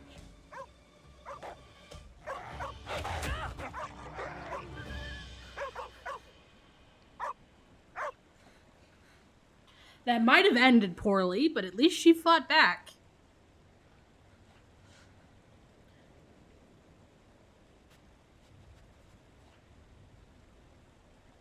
Oh, poor boy. Poor girl. Oh, poor Jean.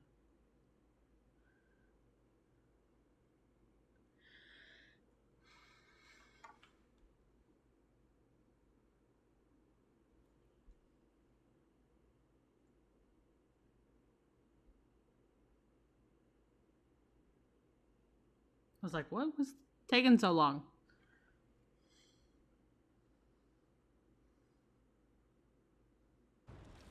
Almost done. I'm impressed. Wasn't expecting you to be a medicine man. I'm not. But great-grandfather taught me well. Great. Real comforting. I don't care didn't what's a know comfort to for you. think of Pierre at first. Just because he was hurt didn't mean he was harmless, let alone innocent.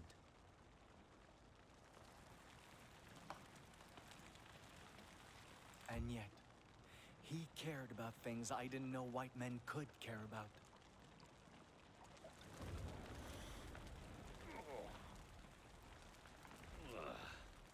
What are you putting in there anyway? You want to know how the remedy's made? Sure. Once in a lifetime chance to learn Inu healing, ain't it? Besides, best to know what's in there before I chug it. That is a valid concern. Yeah. No! All right. But I can't tell you everything without great-grandfather's permission. No worries. Just share what you can. This is smoked trout. For supper, not your injury. Thank God. Was worried you'd melt fish bones into syrup or some shit. This is a salve to help your wound mend. It's made of boiled sap and... How do you say "Qu'avez-vous de panit" in French? Champignon. Right. Sap and champignon to staunch the bleeding. And then, what is in your bag? Borrow some muskrat furs to make bandages, and... Whoa, whoa. You can't take my merchandise. I need those to make a living.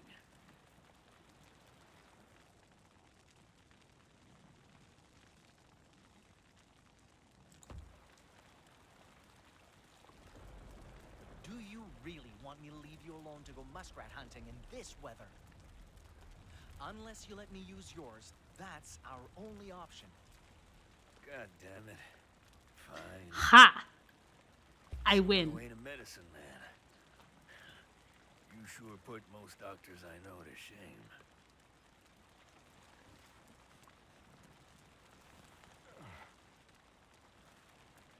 All right.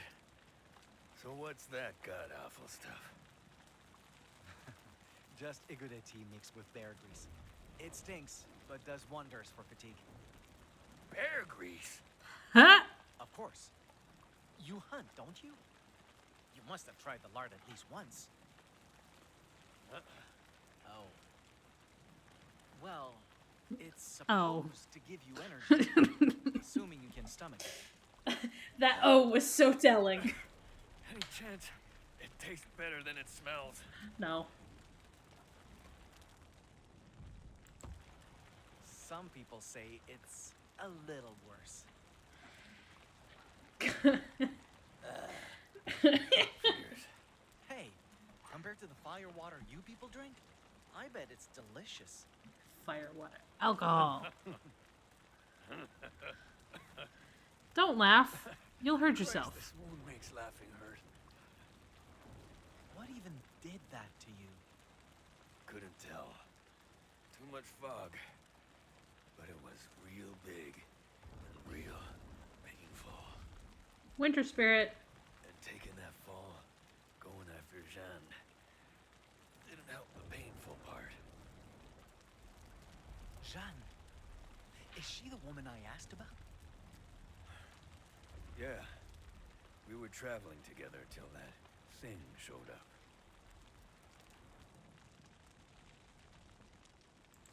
Is she your bride? You No. think she's still alive? We have Wouldn't be the first time she survived some crazy shit. When we met by the other river, things. she just crawled out of this god-awful shipwreck. If I'd known how much trouble she'd cause, I Oh. left her lying ass there. But I don't like you. I promised to get her home. Don't talk shit about my girl. Word. Sooner I Maybe I find her, shouldn't swear as much. Sooner I never have to I don't see do it her a lot, again. but at least streaming.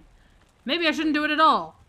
If you were at that shipwreck And that's and bad. heading west, then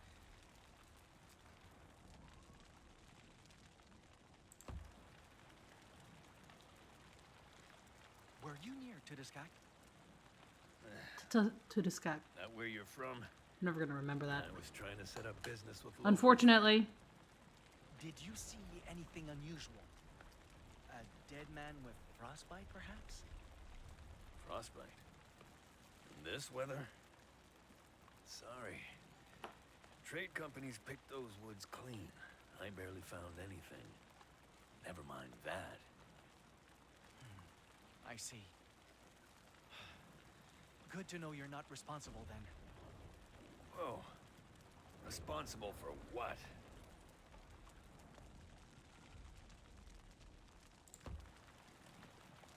No! I'm hunting a wolf. That's why you're here? Ain't there shitloads of wolves in Totoskak? The one I'm after is long dead. Someone defiled its corpse, left it to rot and suffer. That may not sound like much to you, but it could spell disaster for Inu. Christ. How do you stop that? I find the wolf's hide, laid to rest properly before winter comes. But white wolves are rare enough. Tracking a single pelt is... Hold up. White? Yes. Mon bleu. Jeanne. She has one. Freshly skinned, pale as snow. And she's taking it west. Call that a coincidence if you want, but... That's it! If I have to drag around this injured man. You and me both. So what do you say to teaming up? Help me find her. I help you find that fur.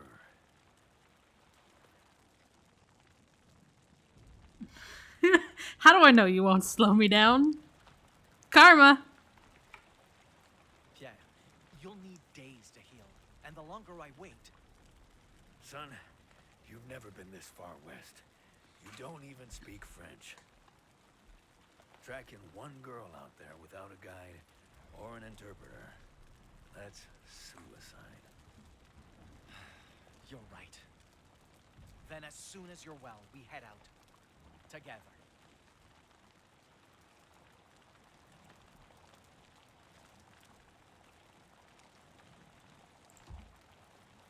As we start healing you, show me that wound. If it's claw marks, I'm gonna lose it.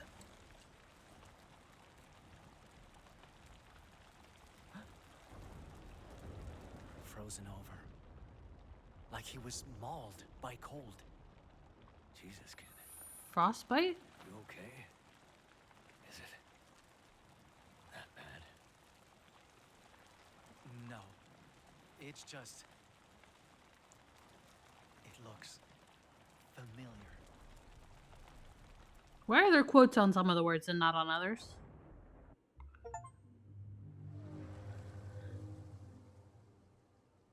I think we have time for one more. Codex. So we didn't get any from her, but we got some from him. Muskrat.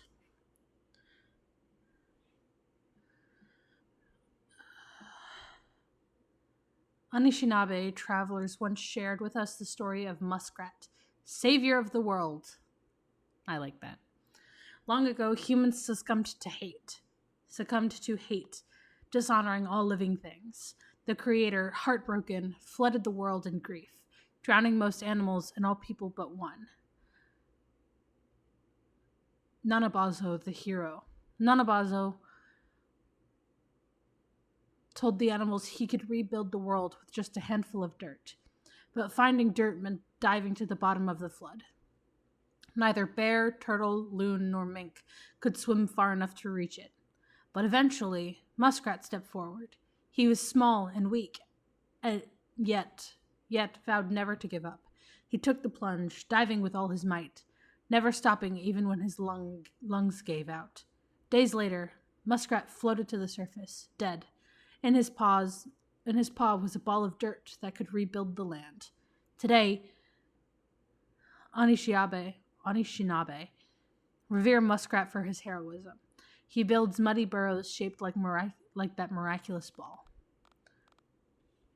Natives to the wetland of North America, muskrats are aquatic rodents known for digging large, muddy burrows with underwater entrances. They are named after the pungent, sickly sweet odor their glands secrete to mark their wetland territories. Despite being smaller and having longer, slender tails, muskrats are often mistaken for beavers. As a result, French colonists would hunt them for their pelts, hoping their glossy brown fur would fetch as high price as a beaver's. Native peoples, meanwhile, would hunt them for food, since their meat is fatty and nourishing, whereas the oils in their fur have many medical applications. They also revere the animal's resilience, as muskrats still thrive today, in spite of pollution and urbanization. Caribou. There is no animal more important to the Innu life than caribou. We sew its hide into warm clothes and into coverings for our shelters. We shape its bones into needles, knife hilts, necklaces, and more. We turn its sun-dried tendons into strings, or use them to build snowshoes. And their rich, delicious fatty meat is a staple of any good winter meal. During hunts, we use a sacred buckskin drum to give Innu courage and ask the caribou master to guide us toward prey. Great-grandfather says only those who see the drum in their dreams will be chosen to play it. Maybe one day, when I return home, I will receive that privilege.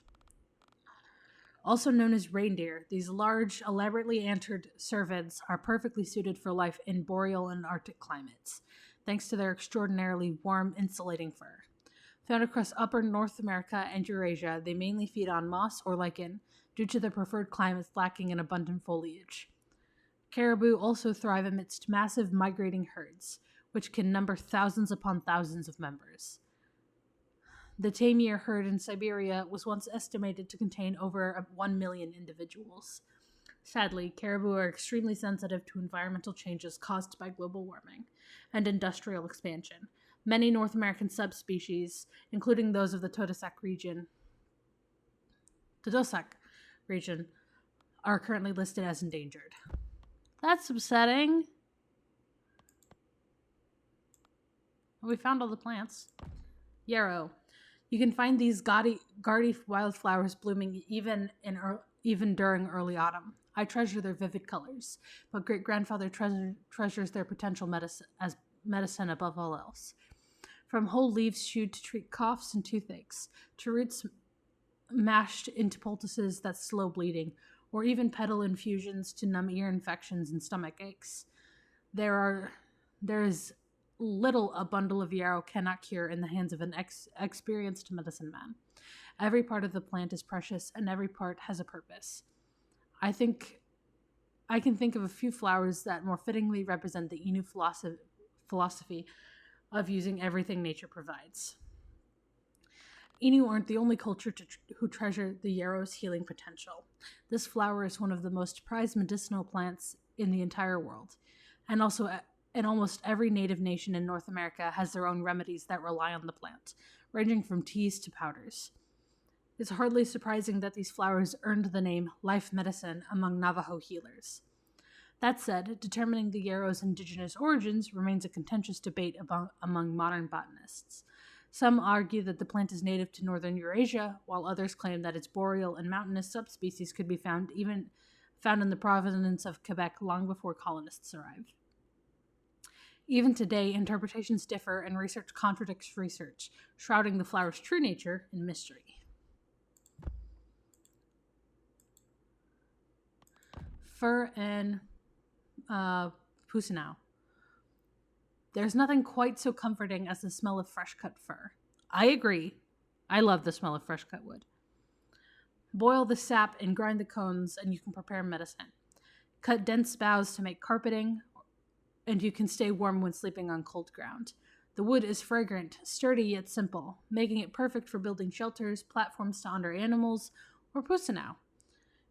Great-grandfather taught me how to build these structures, to message other Innu about the state of our travels. Different angles and branch placements can signal where we're headed, the amount of supplies we have remaining, or the location of safe campsites. I wonder how to build one that says I'm feeling homesick. With a name derived from the Latin word to rise, fir are among the tallest native trees native to North America's boreal forest, capable of reaching heights of over 80 meters. That's what? 24 feet? 240 feet? 24 feet. No, that's 8 meters. 240 feet? I think. Doing math in my head. Unlike other conifers, like pine and spruce, their needles are fat, flat, and slightly hollow, making them particularly effective insulation against sub-zero temperatures. This, along with the wood's versatility of uses in construction, made it a particular favorite among early Nouvelle France loggers. Nowadays, fir trees are most commonly used as decorations to celebrate Christmas, a tradition that dates back to ancient Rome, where pagans would cut evergreen trees to celebrate the winter festival of Saturnalia. Speaking of,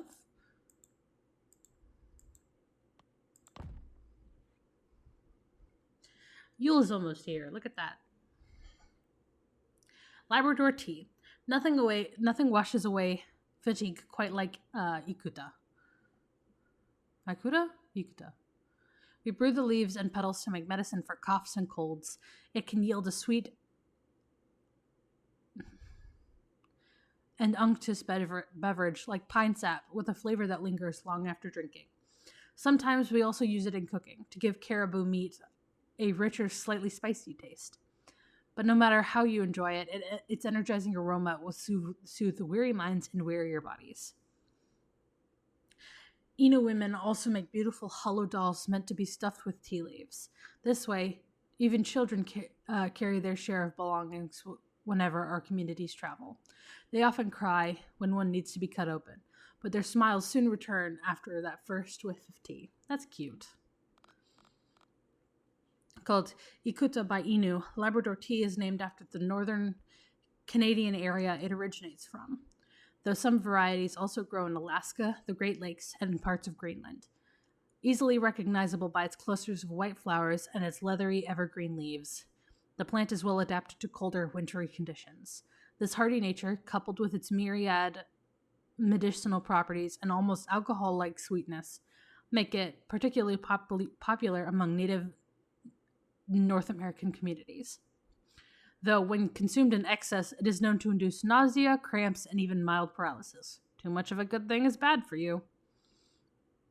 Since it takes many years to grow in the wild, typically in low elevation wetlands or the upper reaches of Rocky Mountains, only a few leaves would be picked per plant at a time in order to avoid killing the shrub too soon. Nowadays, East Canadian Indigenous peoples, including Innu, also make skincare products using the plant, as it clears acne, repairs eczema damage, and promotes elasticity. That's really interesting. This got updated. I showed the card to what's-his-face? Pierre, and it got updated.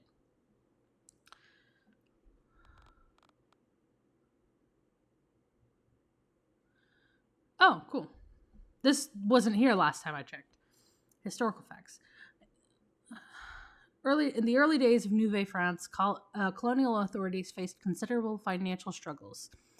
Not only was territorial expansion, military protection, and overseas fur exportation extremely expensive, securing sufficient coinage to actually pay those responsible proved nearly impossible. As a result, Nouvelle France's justice intendant Jacques de Moules resorted to using playing cards as checks, with governor signatures and fleur-de-lis stamps acting as proof of redeemable embarrassment. Ironically, this card money proved so popular and perhaps necessary, it became currency in its own right, exchanged throughout colonies like an early predecessor to paper bills. And in spite of rampant counterfeiting, these cards remained in use until 1759, when the Battle of Abraham Plains placed Quebec under British rule. The autumn leaves change colors. How many episodes are there? I don't know. I'll do one more. And then we'll have hit maybe 2 hours and 30 minutes. Who knows? I want at least 2 hours, 30 minutes. Somewhere in the heart of Nouvelle France's wilderness, 2 weeks later. After fighting back a pack of wolves and spending half a month trying to reach Quebec alone, I thought the worst was finally behind us. Oh no. But the worst was just beginning. Oh no.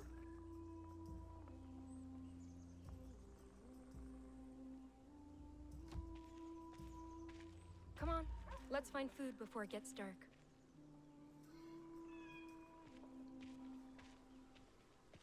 The end of her skirt is probably filthy. At least I've got the dog.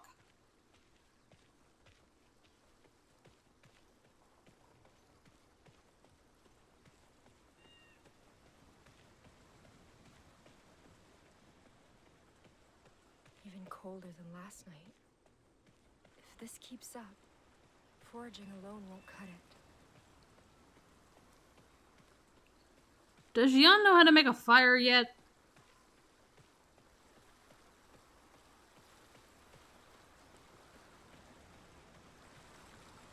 Boy, what's wrong? Oh, they're not running. I'm gonna be stupid white lady and approach. That's right. Oh, I'm not going to hurt you. hello. Good girl. What's up?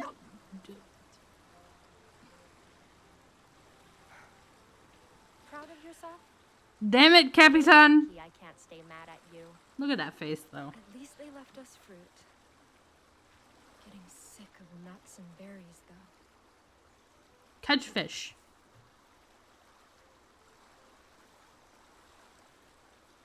Can she eat those, or are those yew berries?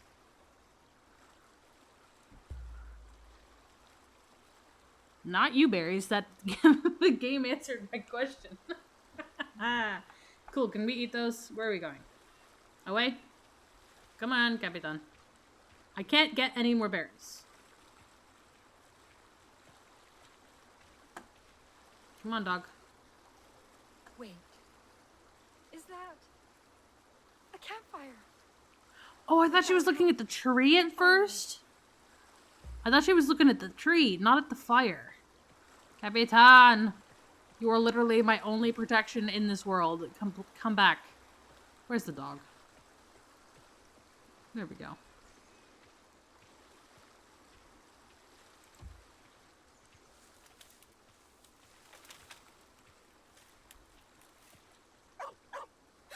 Oh my god. Yowing now? Tehan, you scared me.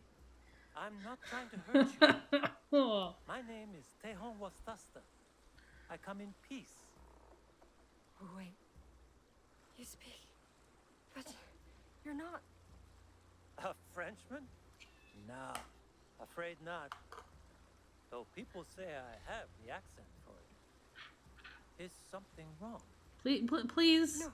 Why are you coming close to a strange woman? Leave her alone.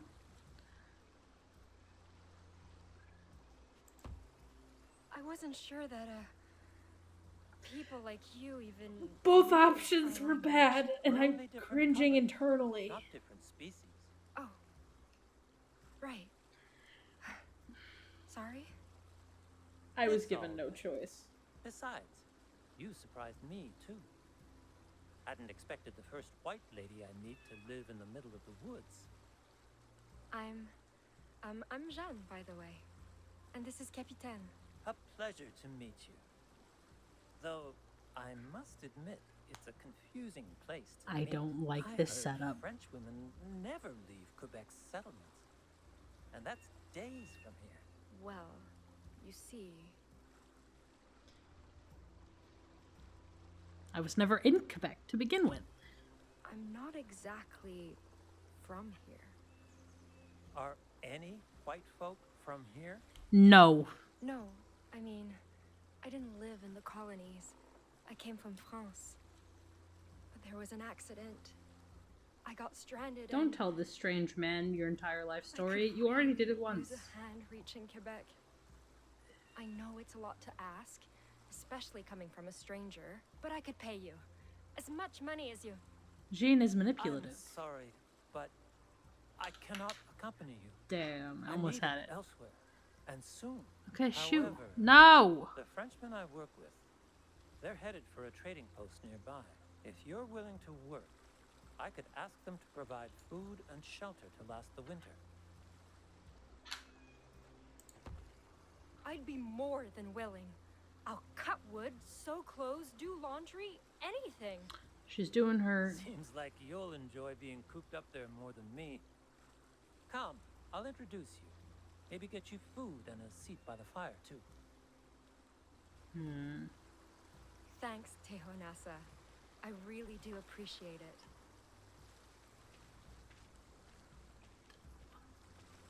Let's... What does she call him? You're welcome. But it's Tehon Wastasta. Oh, it was just a mispronunciation of his name. Tehoa.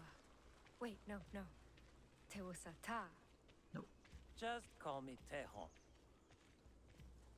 By Sorry. the way, how did you get so lost in the first place?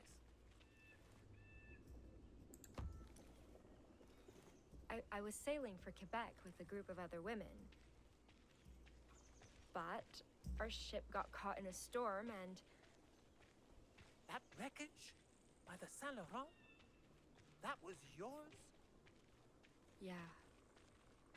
Captain and I are the only ones who made it. Then a Where French is my raider dog? found There he us, is. tried to lead us home. But I don't know if he's still alive. I see. Is he the one who gave you that wolf skin?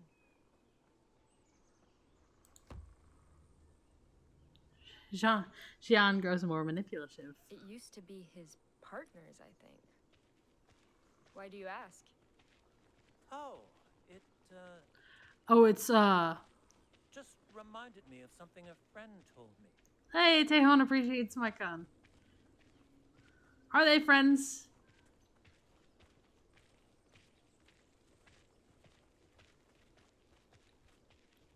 I wish more games did what Dragon Age does and have them match pace to you. Because he keeps stopping every so often because Xian is slower than he is.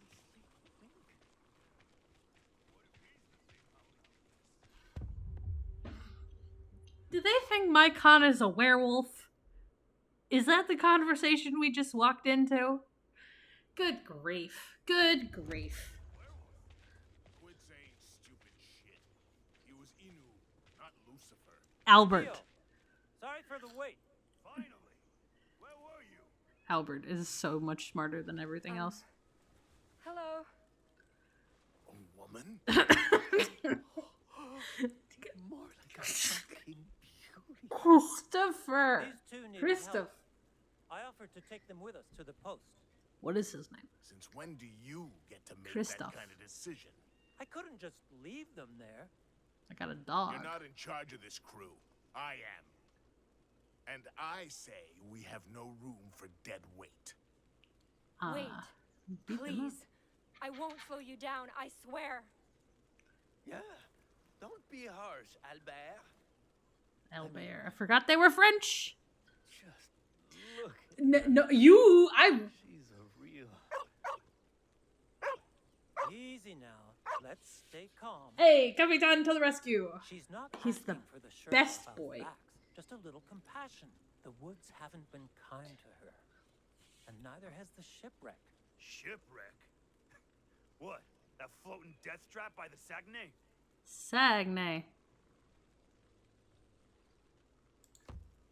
If you were there, you know how bad it really was. We're the only ones who made it out alive. How goddamn stupid do you think we are? Excuse me? You're telling me a nobody tramp like you survived that? Can I stick my dog on And did him? it all the way here alone? If you're gonna lie, at least make it convincing. I'm not lying. I got a dog. I'm not alone.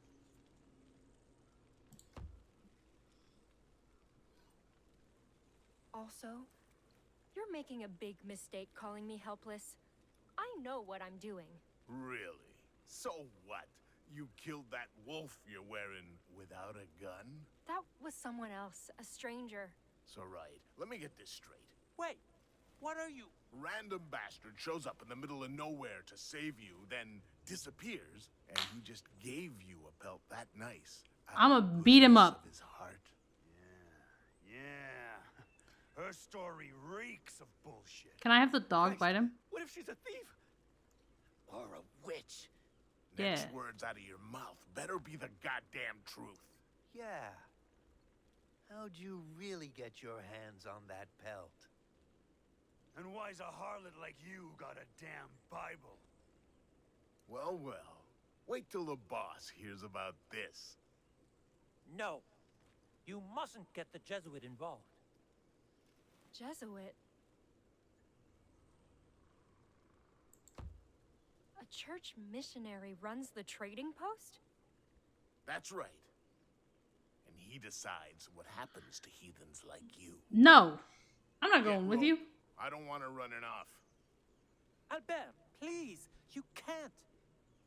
Hey, learn your place or I'll remind you of it, Wendat. The truth wouldn't save me. It never had. And so... Fine. Take me to him. I've been trying to tell you I'm supposed to meet your leader. The hell'd you say?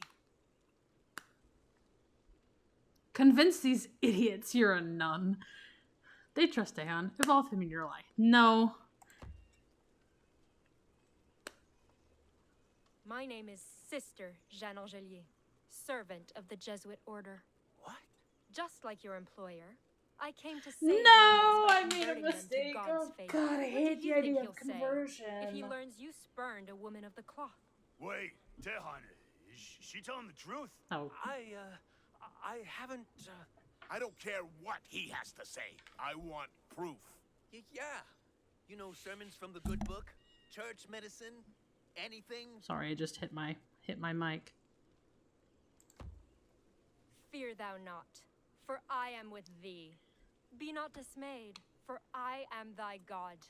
I will strengthen thee. Yea, I will help thee. Isaiah 41:10. If you want to check for yourself. Not that I expect any of you to know how to read. You little devil. Fine. You can come. But what happens after we reach the post is your problem. Okay, we're And lying. you better pray to God I don't find out you were lying. Get her food. I don't want her hungry ass slowing us down. Albert! Convincing. You can't be serious.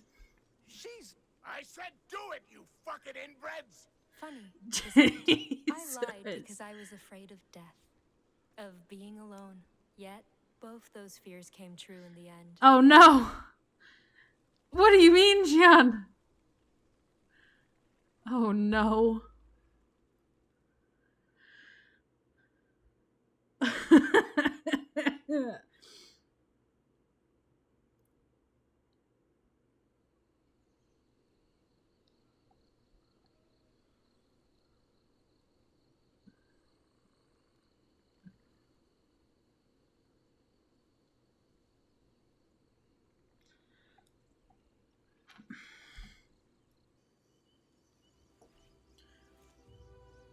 Beyond Inu territory. 2 weeks after encountering Pierre in the cave. I like how Pierre just switched protagonists. It's entirely his fault, but now he's My got the other favorite one. season used to be when leaves change colors. I love autumn. A time when Inu set off on family journeys to hunt caribou and endure winter. But that day, those colors reminded me how far from home I really was. His model's hair is so pretty. And that time was running out. Hey, Pierre's unfortunately still alive. Migrating already?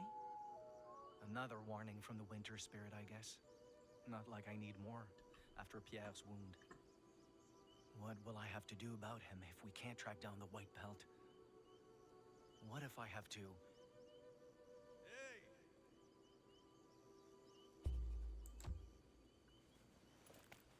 Loons. What took you so long? You have any idea how hard it is to take a piss right now?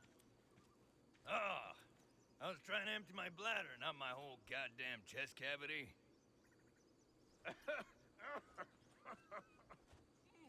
Don't laugh. Try not to kill yourself laughing. Careful, Pierre. I didn't replace all those bandages just to see you die from a bad joke. My jokes are great.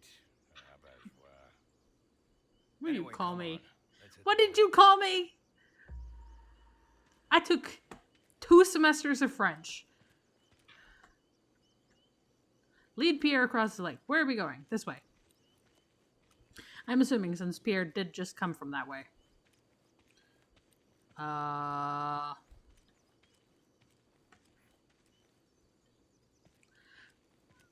guess, I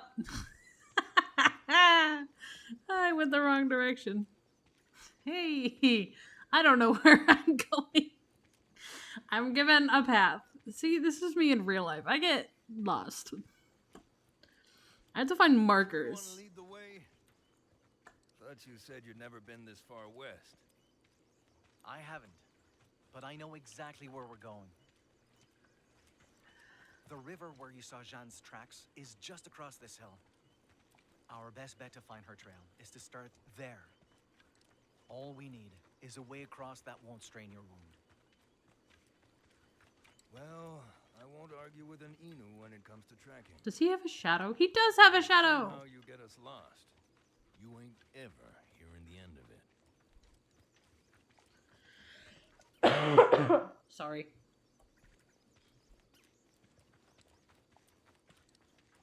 My cough was bad. Hey, cattails.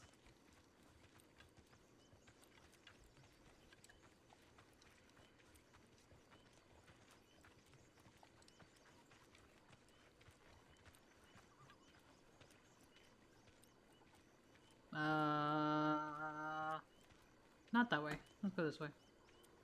Oh, so he stops if I go the wrong direction. That's great. Why can't he lead?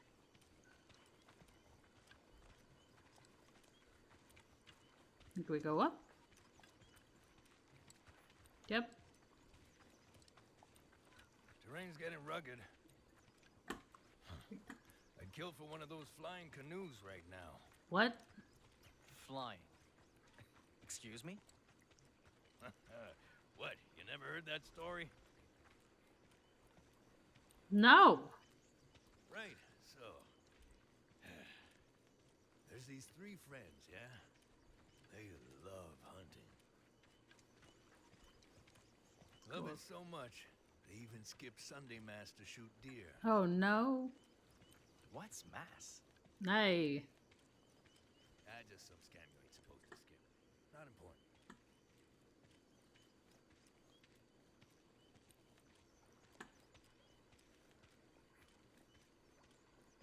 I was okay. I was on the right track. Decided I didn't like this one. There you go. Point is, one day, an old man shows up. Offers these guys a deal. Says if they hunt for him, he'll give them a boat to sail the skies. And the hunters, obviously, they're stoked. They agree and get a flying canoe. I'm invested in this story. This elder sounds a bit suspicious. Getting to that part, relax. Anyway, these hunters use the flying canoe to hunt more than ever. From dusk till dawn for days on end, they kill and kill and kill. But when they finally try to land, the canoe won't let them. Turns out the old man was the devil, cursing them for skipping Mass. So they end up damned to hunt for all eternity, roaming the skies in a flying canoe. I don't think I understand. What's a devil? He's, an evil spirit, basically. Worst of the worst. Still doesn't explain why it lashed out like that. Hey, I said they skipped Mass. They had it coming. Whole point of the story is about staying close to God and going to church. You also said it was a scam. Sounds more like a warning. Don't let greed drive you to kill needlessly. Yeah, whatever. Can I piss him off? I would like that. I would like to annoy Pierre into leaving me alone. I don't know if that's an option, though.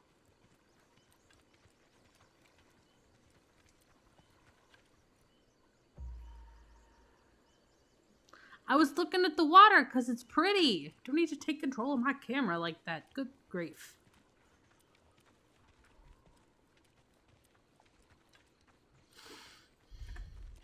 So, Okay. what about you, huh? You think you can tell a better story? Of course. Story time. Let's see.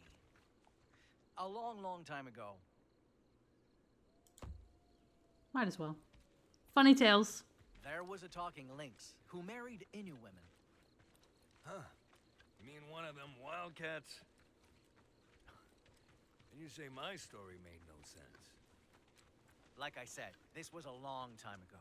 Back when all creatures lived as perfect equals.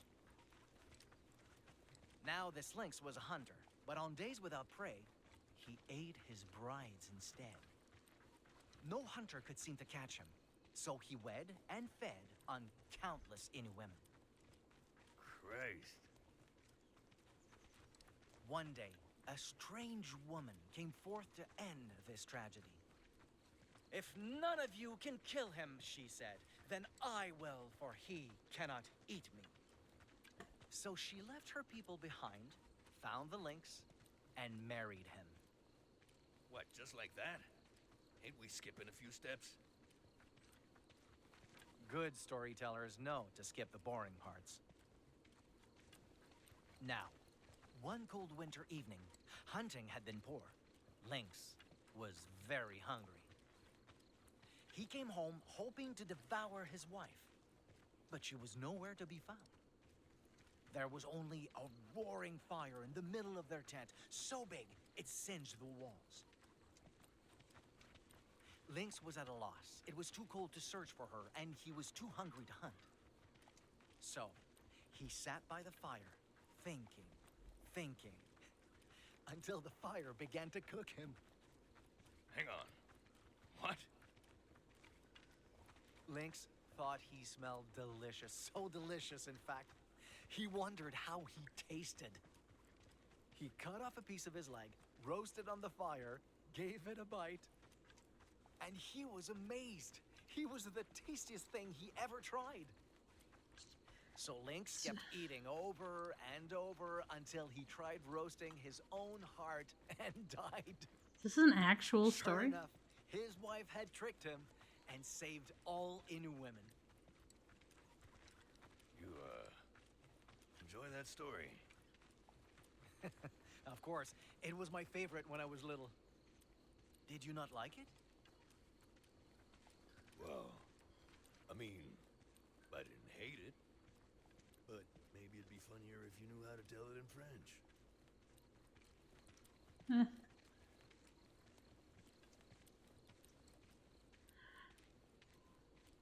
This is really pretty. I like the eeriness of Jian's perspective. I really do. But I like how bright and colorful the wilderness is from somebody who like grew up there. Look at the trees. They're so pretty. And they're all just gray. In Jian's perspective. Like, look at the flowers and the bushes. And why did you go that way? Where are we going? This way, I guess. I don't know. I need you in front of me. But I want to know if that was an actual story. Because I kind of enjoyed that. Oh. Christ. What's What? wrong? Thing scared the living shit out of me. Oh, the skull? See? Thought it was the thing that attacked me again. You shouldn't be afraid, Pierre. This is a sign the forest is treated with respect. Innu do this to animals we hunt, to honor their deaths and give their spirits peace. Yeah. Well, it sure as shit didn't give my spirit peace. Tough.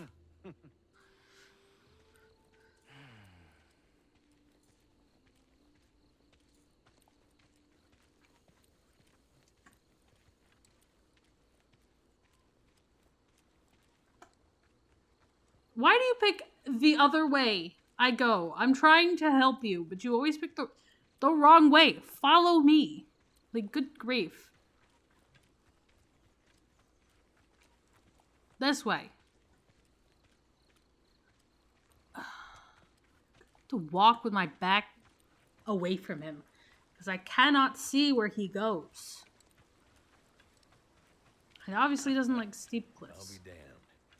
You really did know where you were going. Of course. Wait. Look at that. At what? There. Skid marks on the slope. Footprints at the bottom. Holy hell. Must be hers. How do we get across? Maybe.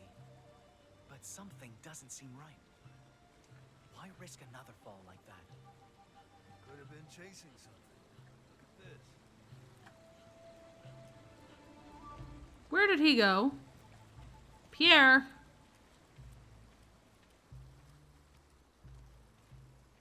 See here? Oh, hang on. A few days old. Pretty sure they were left by Jeanne's dog. Mutt must have gotten spooked, so she went after him. I don't think that's true. That print's almost bigger than my hand. And those claws. Wolves. Shit. Wolf? Seems like it. You think it was hunting her? Only one way Ooh. to find out. Suspense. Suspense is back. Also, I know they're not jeans, but it kind of looked like when he was bent over, it kind of looked like jeans.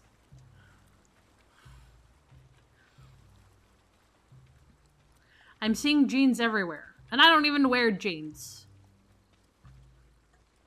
This way? Nope. Okay, so now you just decide to go down the steep hill. This man. Stick. Whoa. Guess we found the wolf's den. Older than the last tracks. But there's a lot more. Jesus. Must be damn near a dozen of the things. Can't be. Most of these prints match. Shouldn't be more than 5. 5 sounds like plenty to me. Did we only see 2? We saw 2 together and then 1 by themselves. So, at minimum, 2. You don't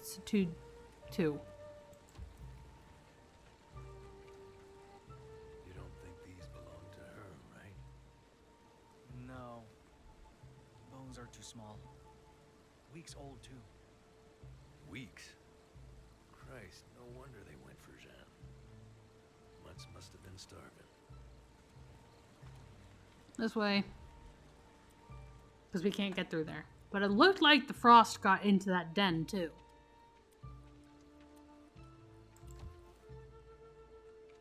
Prints are deep, spaced apart, like they were sprinting. Chasing prey.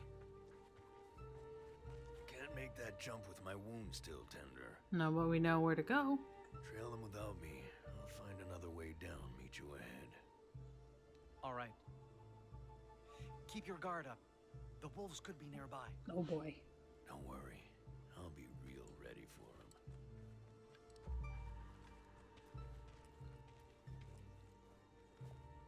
them. Exciting. The suspense is back. That's good. But it looked like the frost got into that wolf den up there. So. But. To wonder why the winter spirit would be attacking the forest rather than the people. Because so far we've only seen one person that was attacked by it. And that was that hunter at the first camp.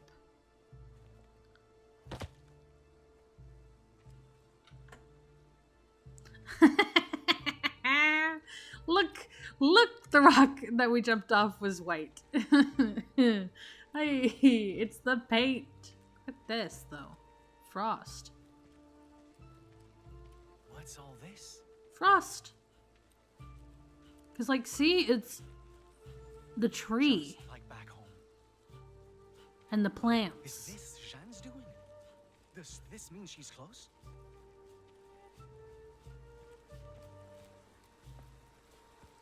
Still fresh.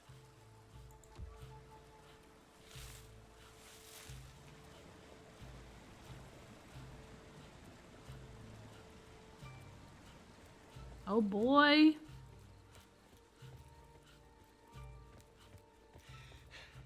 Just a little further. Just a little further and I can... Wolf. Easy. Easy. Oh, hey, that's the one Jean hit with the stick. I know you're scared. But I'm not trying to hurt you, okay? Okay. I'm going to leave now. Nice and... Icon! Hold on! Say your prayers, Shansan. Wait!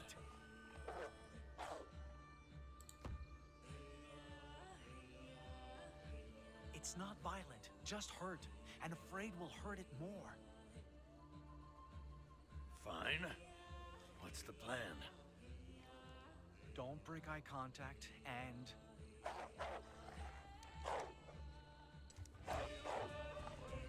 Three, four. Shit. What now? Maybe we can... I need more than a fucking maybe. God damn it. Stop! You'll make the spirit... My gun! Get down! No! Oh. Oh no. Oh. Lycon's hurt and now he's traumatized. Please don't be the end of the chapter.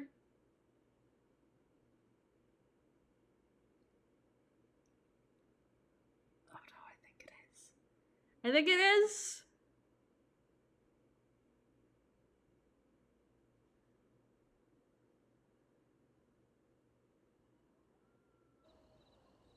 Oh, it wasn't. Okay, good. I was panicking there for a second. I was like, that was gonna be one hell of a cliffhanger.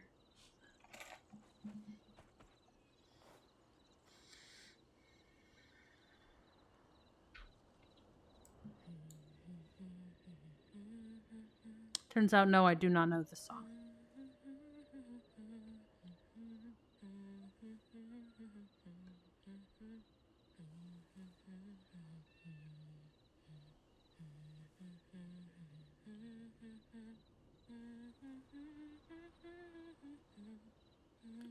It's just the, I'm very focused on petting this dog right now. The melody is kind of familiar. But I don't know where I've heard it before. Surprised you didn't go straight to bed. I tried, but I have trouble closing my eyes around them. Albert will be angry if you're too tired to keep up tomorrow. I don't care. You think he can- needs my help getting angry? Exactly. Dog. Listen, Tehan. I wanted to apologize.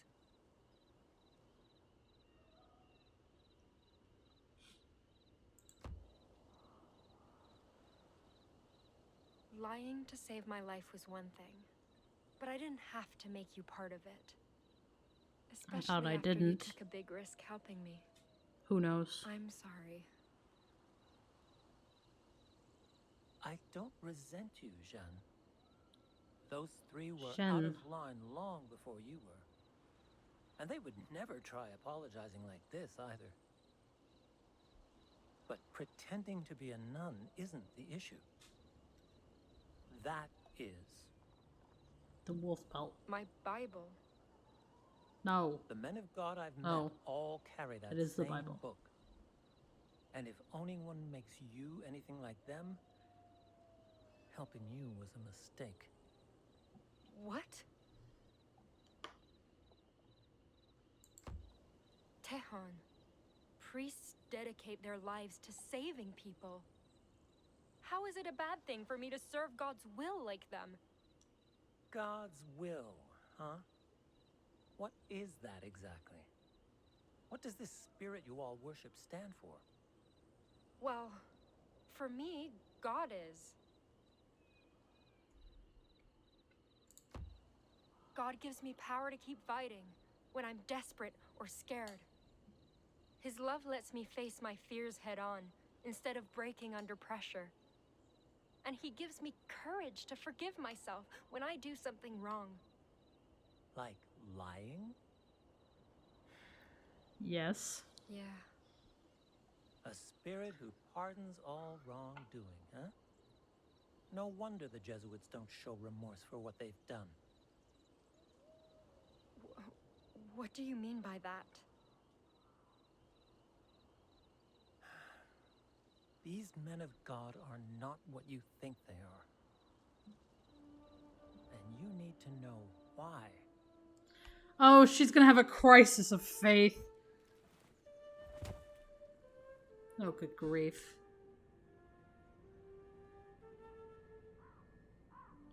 The White Wolf.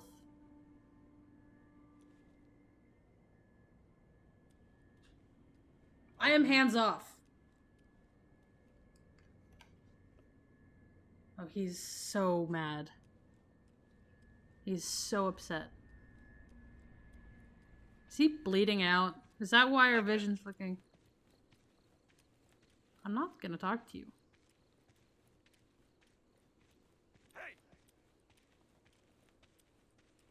The hell you doing? We gotta move. You go on without me.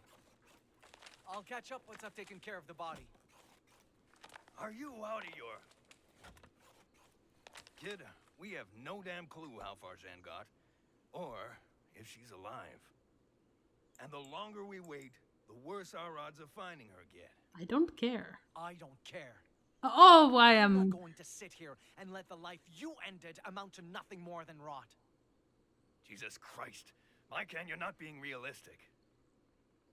Realistic?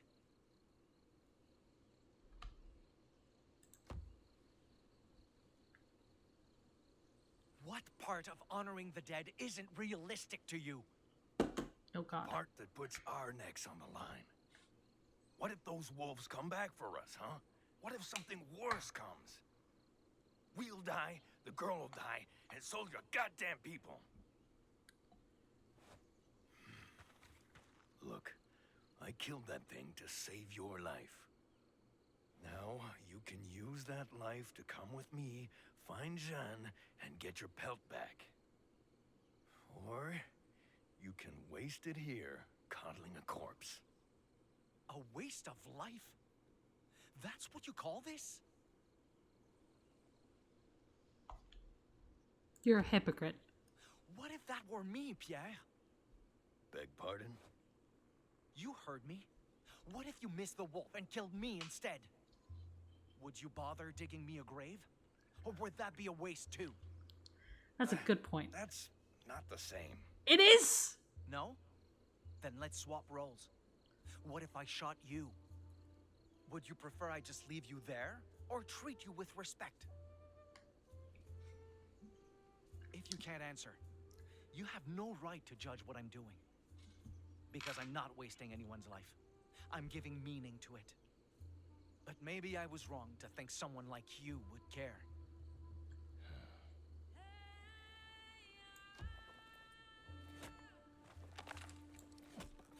Oh, boy.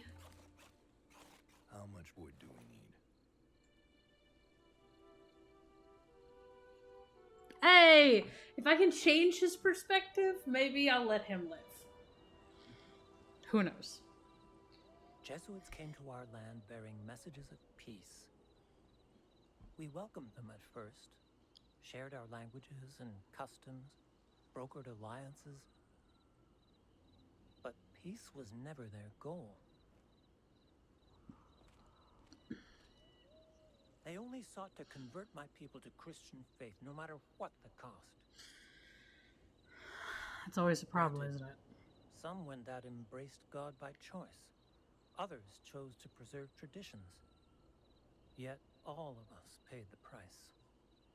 Jesuits sowed malcontent among our ranks, fostering division. They fought to replace our leaders, hoping to control our very lives.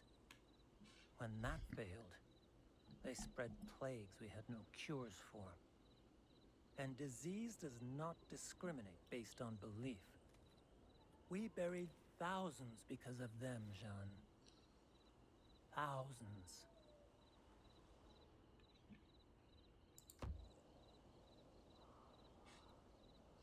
Back home, I heard stories about church missions meant to convert natives. But God, no one said anything about this. If you'd never met me, maybe no one ever would have. In the end, Haudenosaunee raiders scattered the Jesuits. Haudenosaunee. Then, despite death, despite division, the Wendat stood tall. We rebuilt what could be salvaged, found new ways to move forward. But now, more than ever, we need to make peace with the past, learn to coexist. To do that, both our peoples must foster fair trade and understanding. Augustin, the priest who runs the trading post, agrees. And I want to believe he's better than the others. That together, we can heal from all this loss and pain.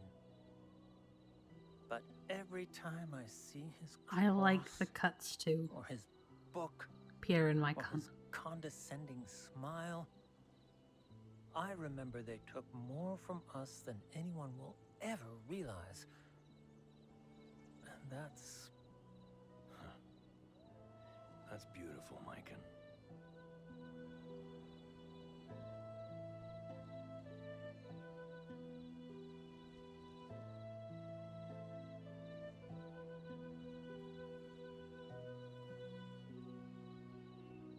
Music's so peaceful right now.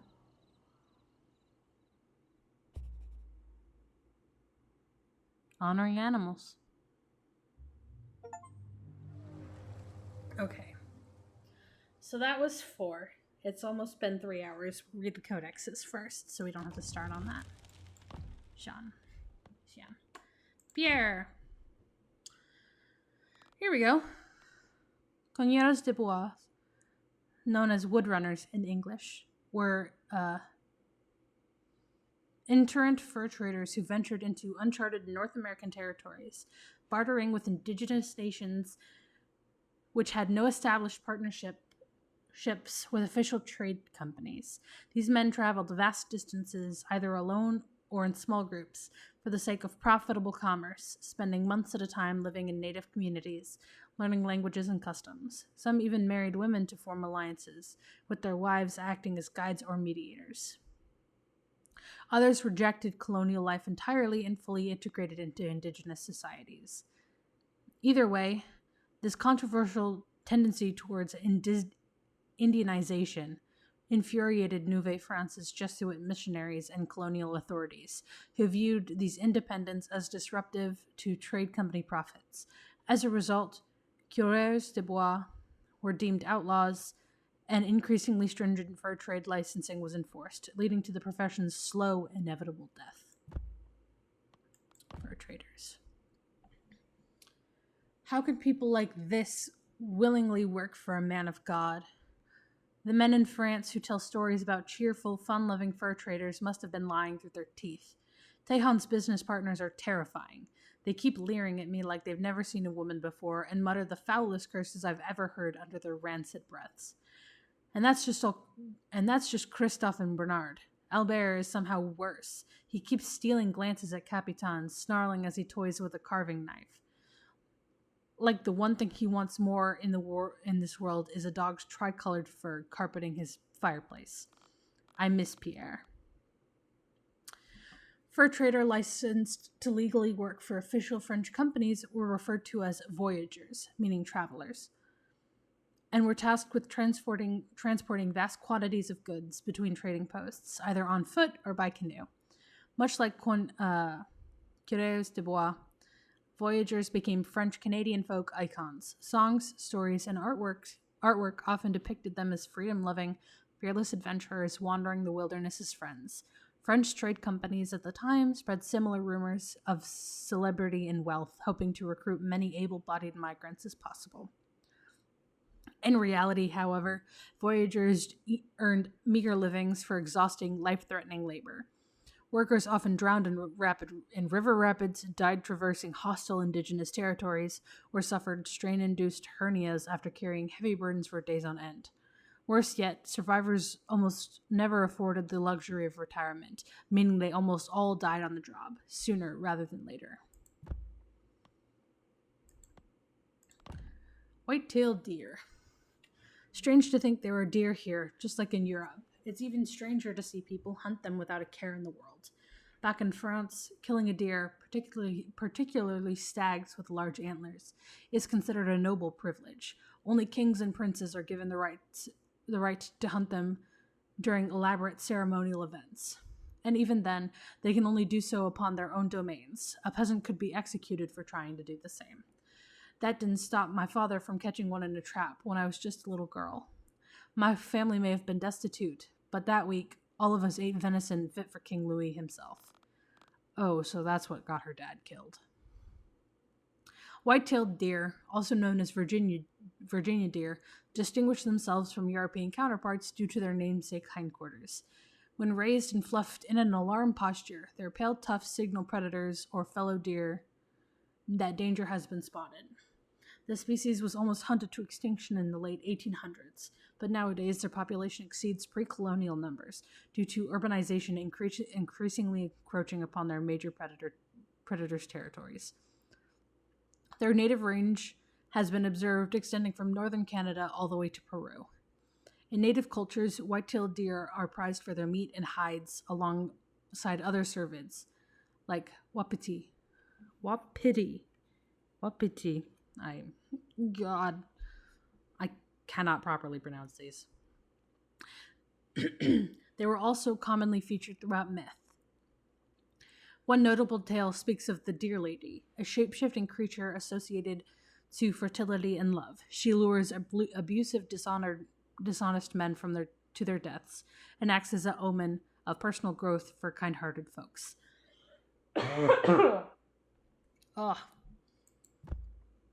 Flora.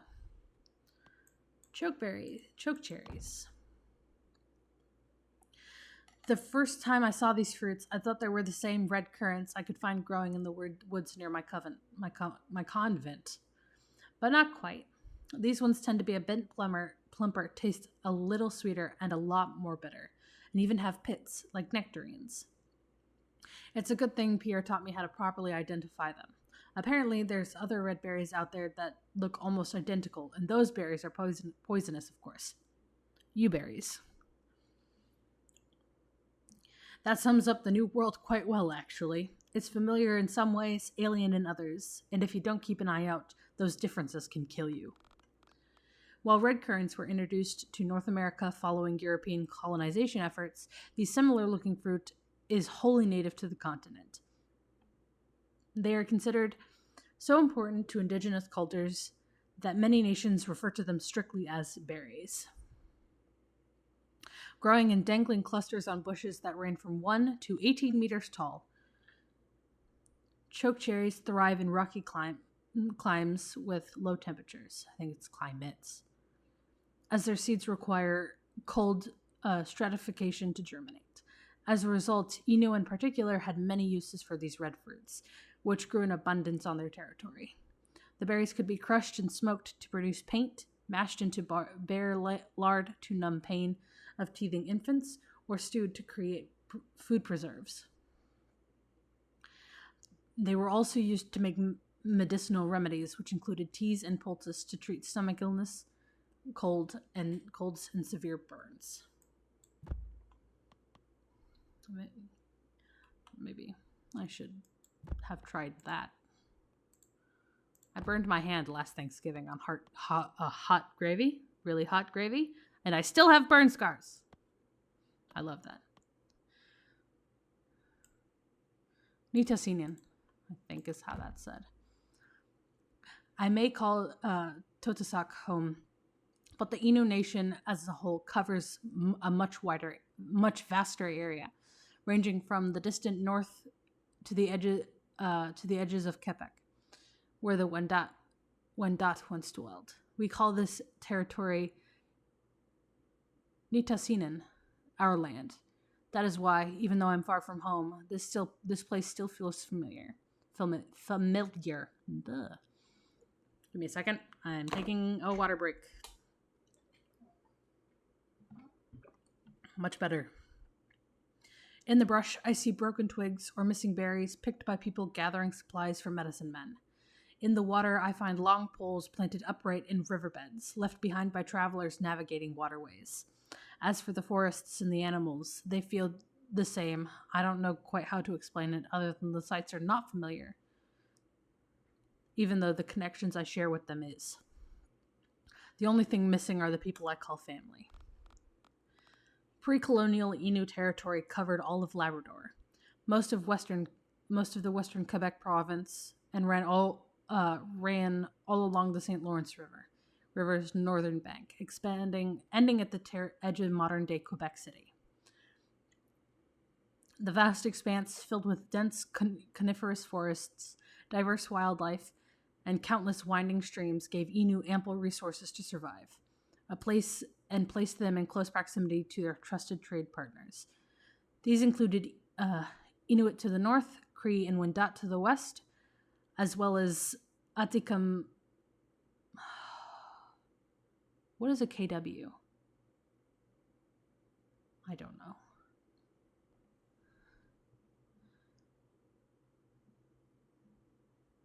I will look up how to pronounce these, because I do not know how to pronounce these. To the south, not to mention the French. The Innu people are often characterized under two distinct... The reason I'm not trying to pronounce these if I don't know how to pronounce these is because I feel really bad if I butcher the names of people. Because I grew up with a name that was hard to say. And it always felt like isolating when they got my name wrong. Like, sure, I could correct them, but that still didn't stop it from bothering me that they didn't get my name right. And this is coming from somebody whose own grandmother couldn't pronounce their name correctly for the first 2 years. Love her, though. The Innu people are often characterized under two distinct geographic groups. The Montagnais, living closer to the St. Lawrence River, and the Naskapi, living close to the taiga-like areas of uppermost Quebec. These groups not only had variations in cultural practices, stories, and survival strategies, but also wholly distinct dialects. The Montagnais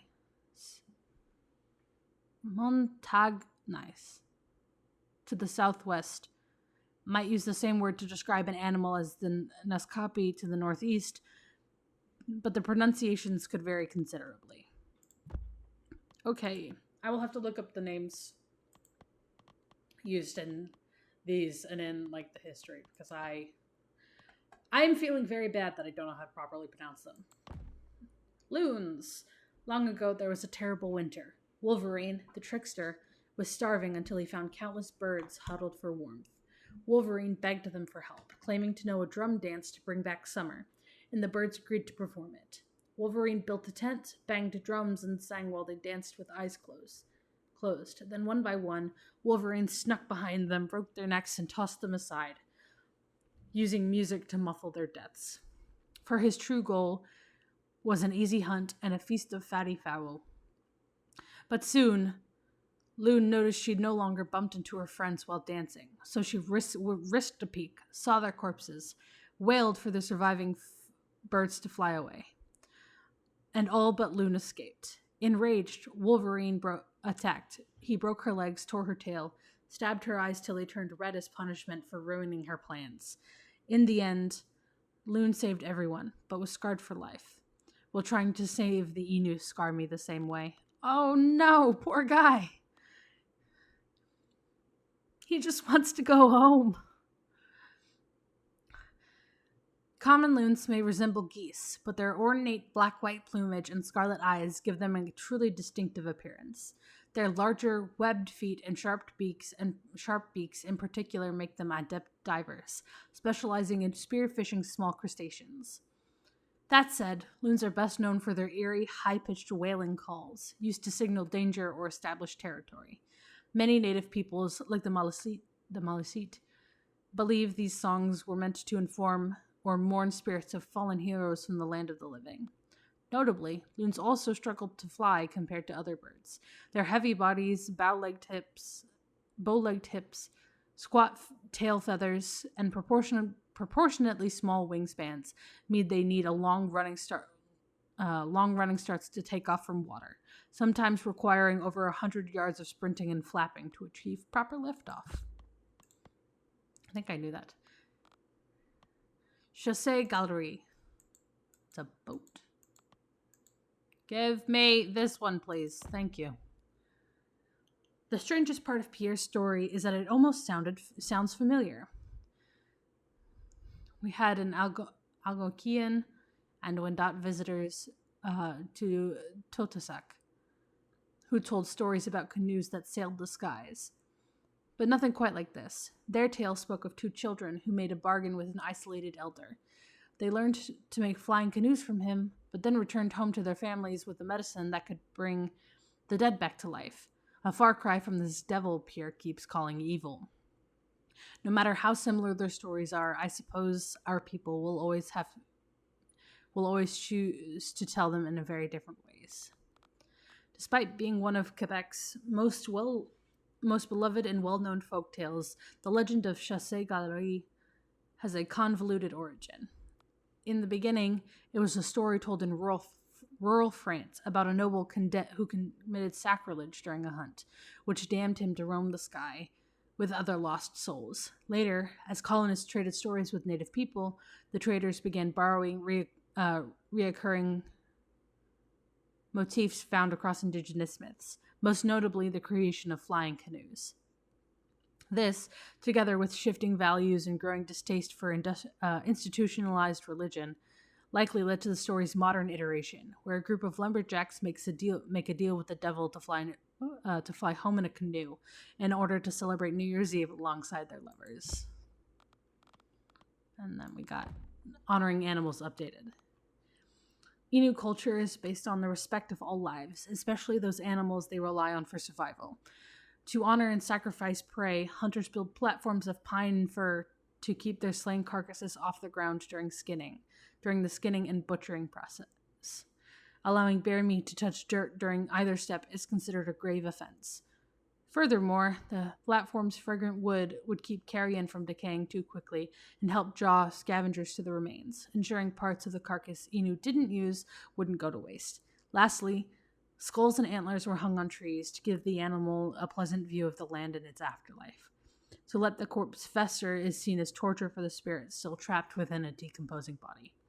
So, while something I liked regarding that and the characters was when Jian was talking to Tehan about like the truth that he's experienced with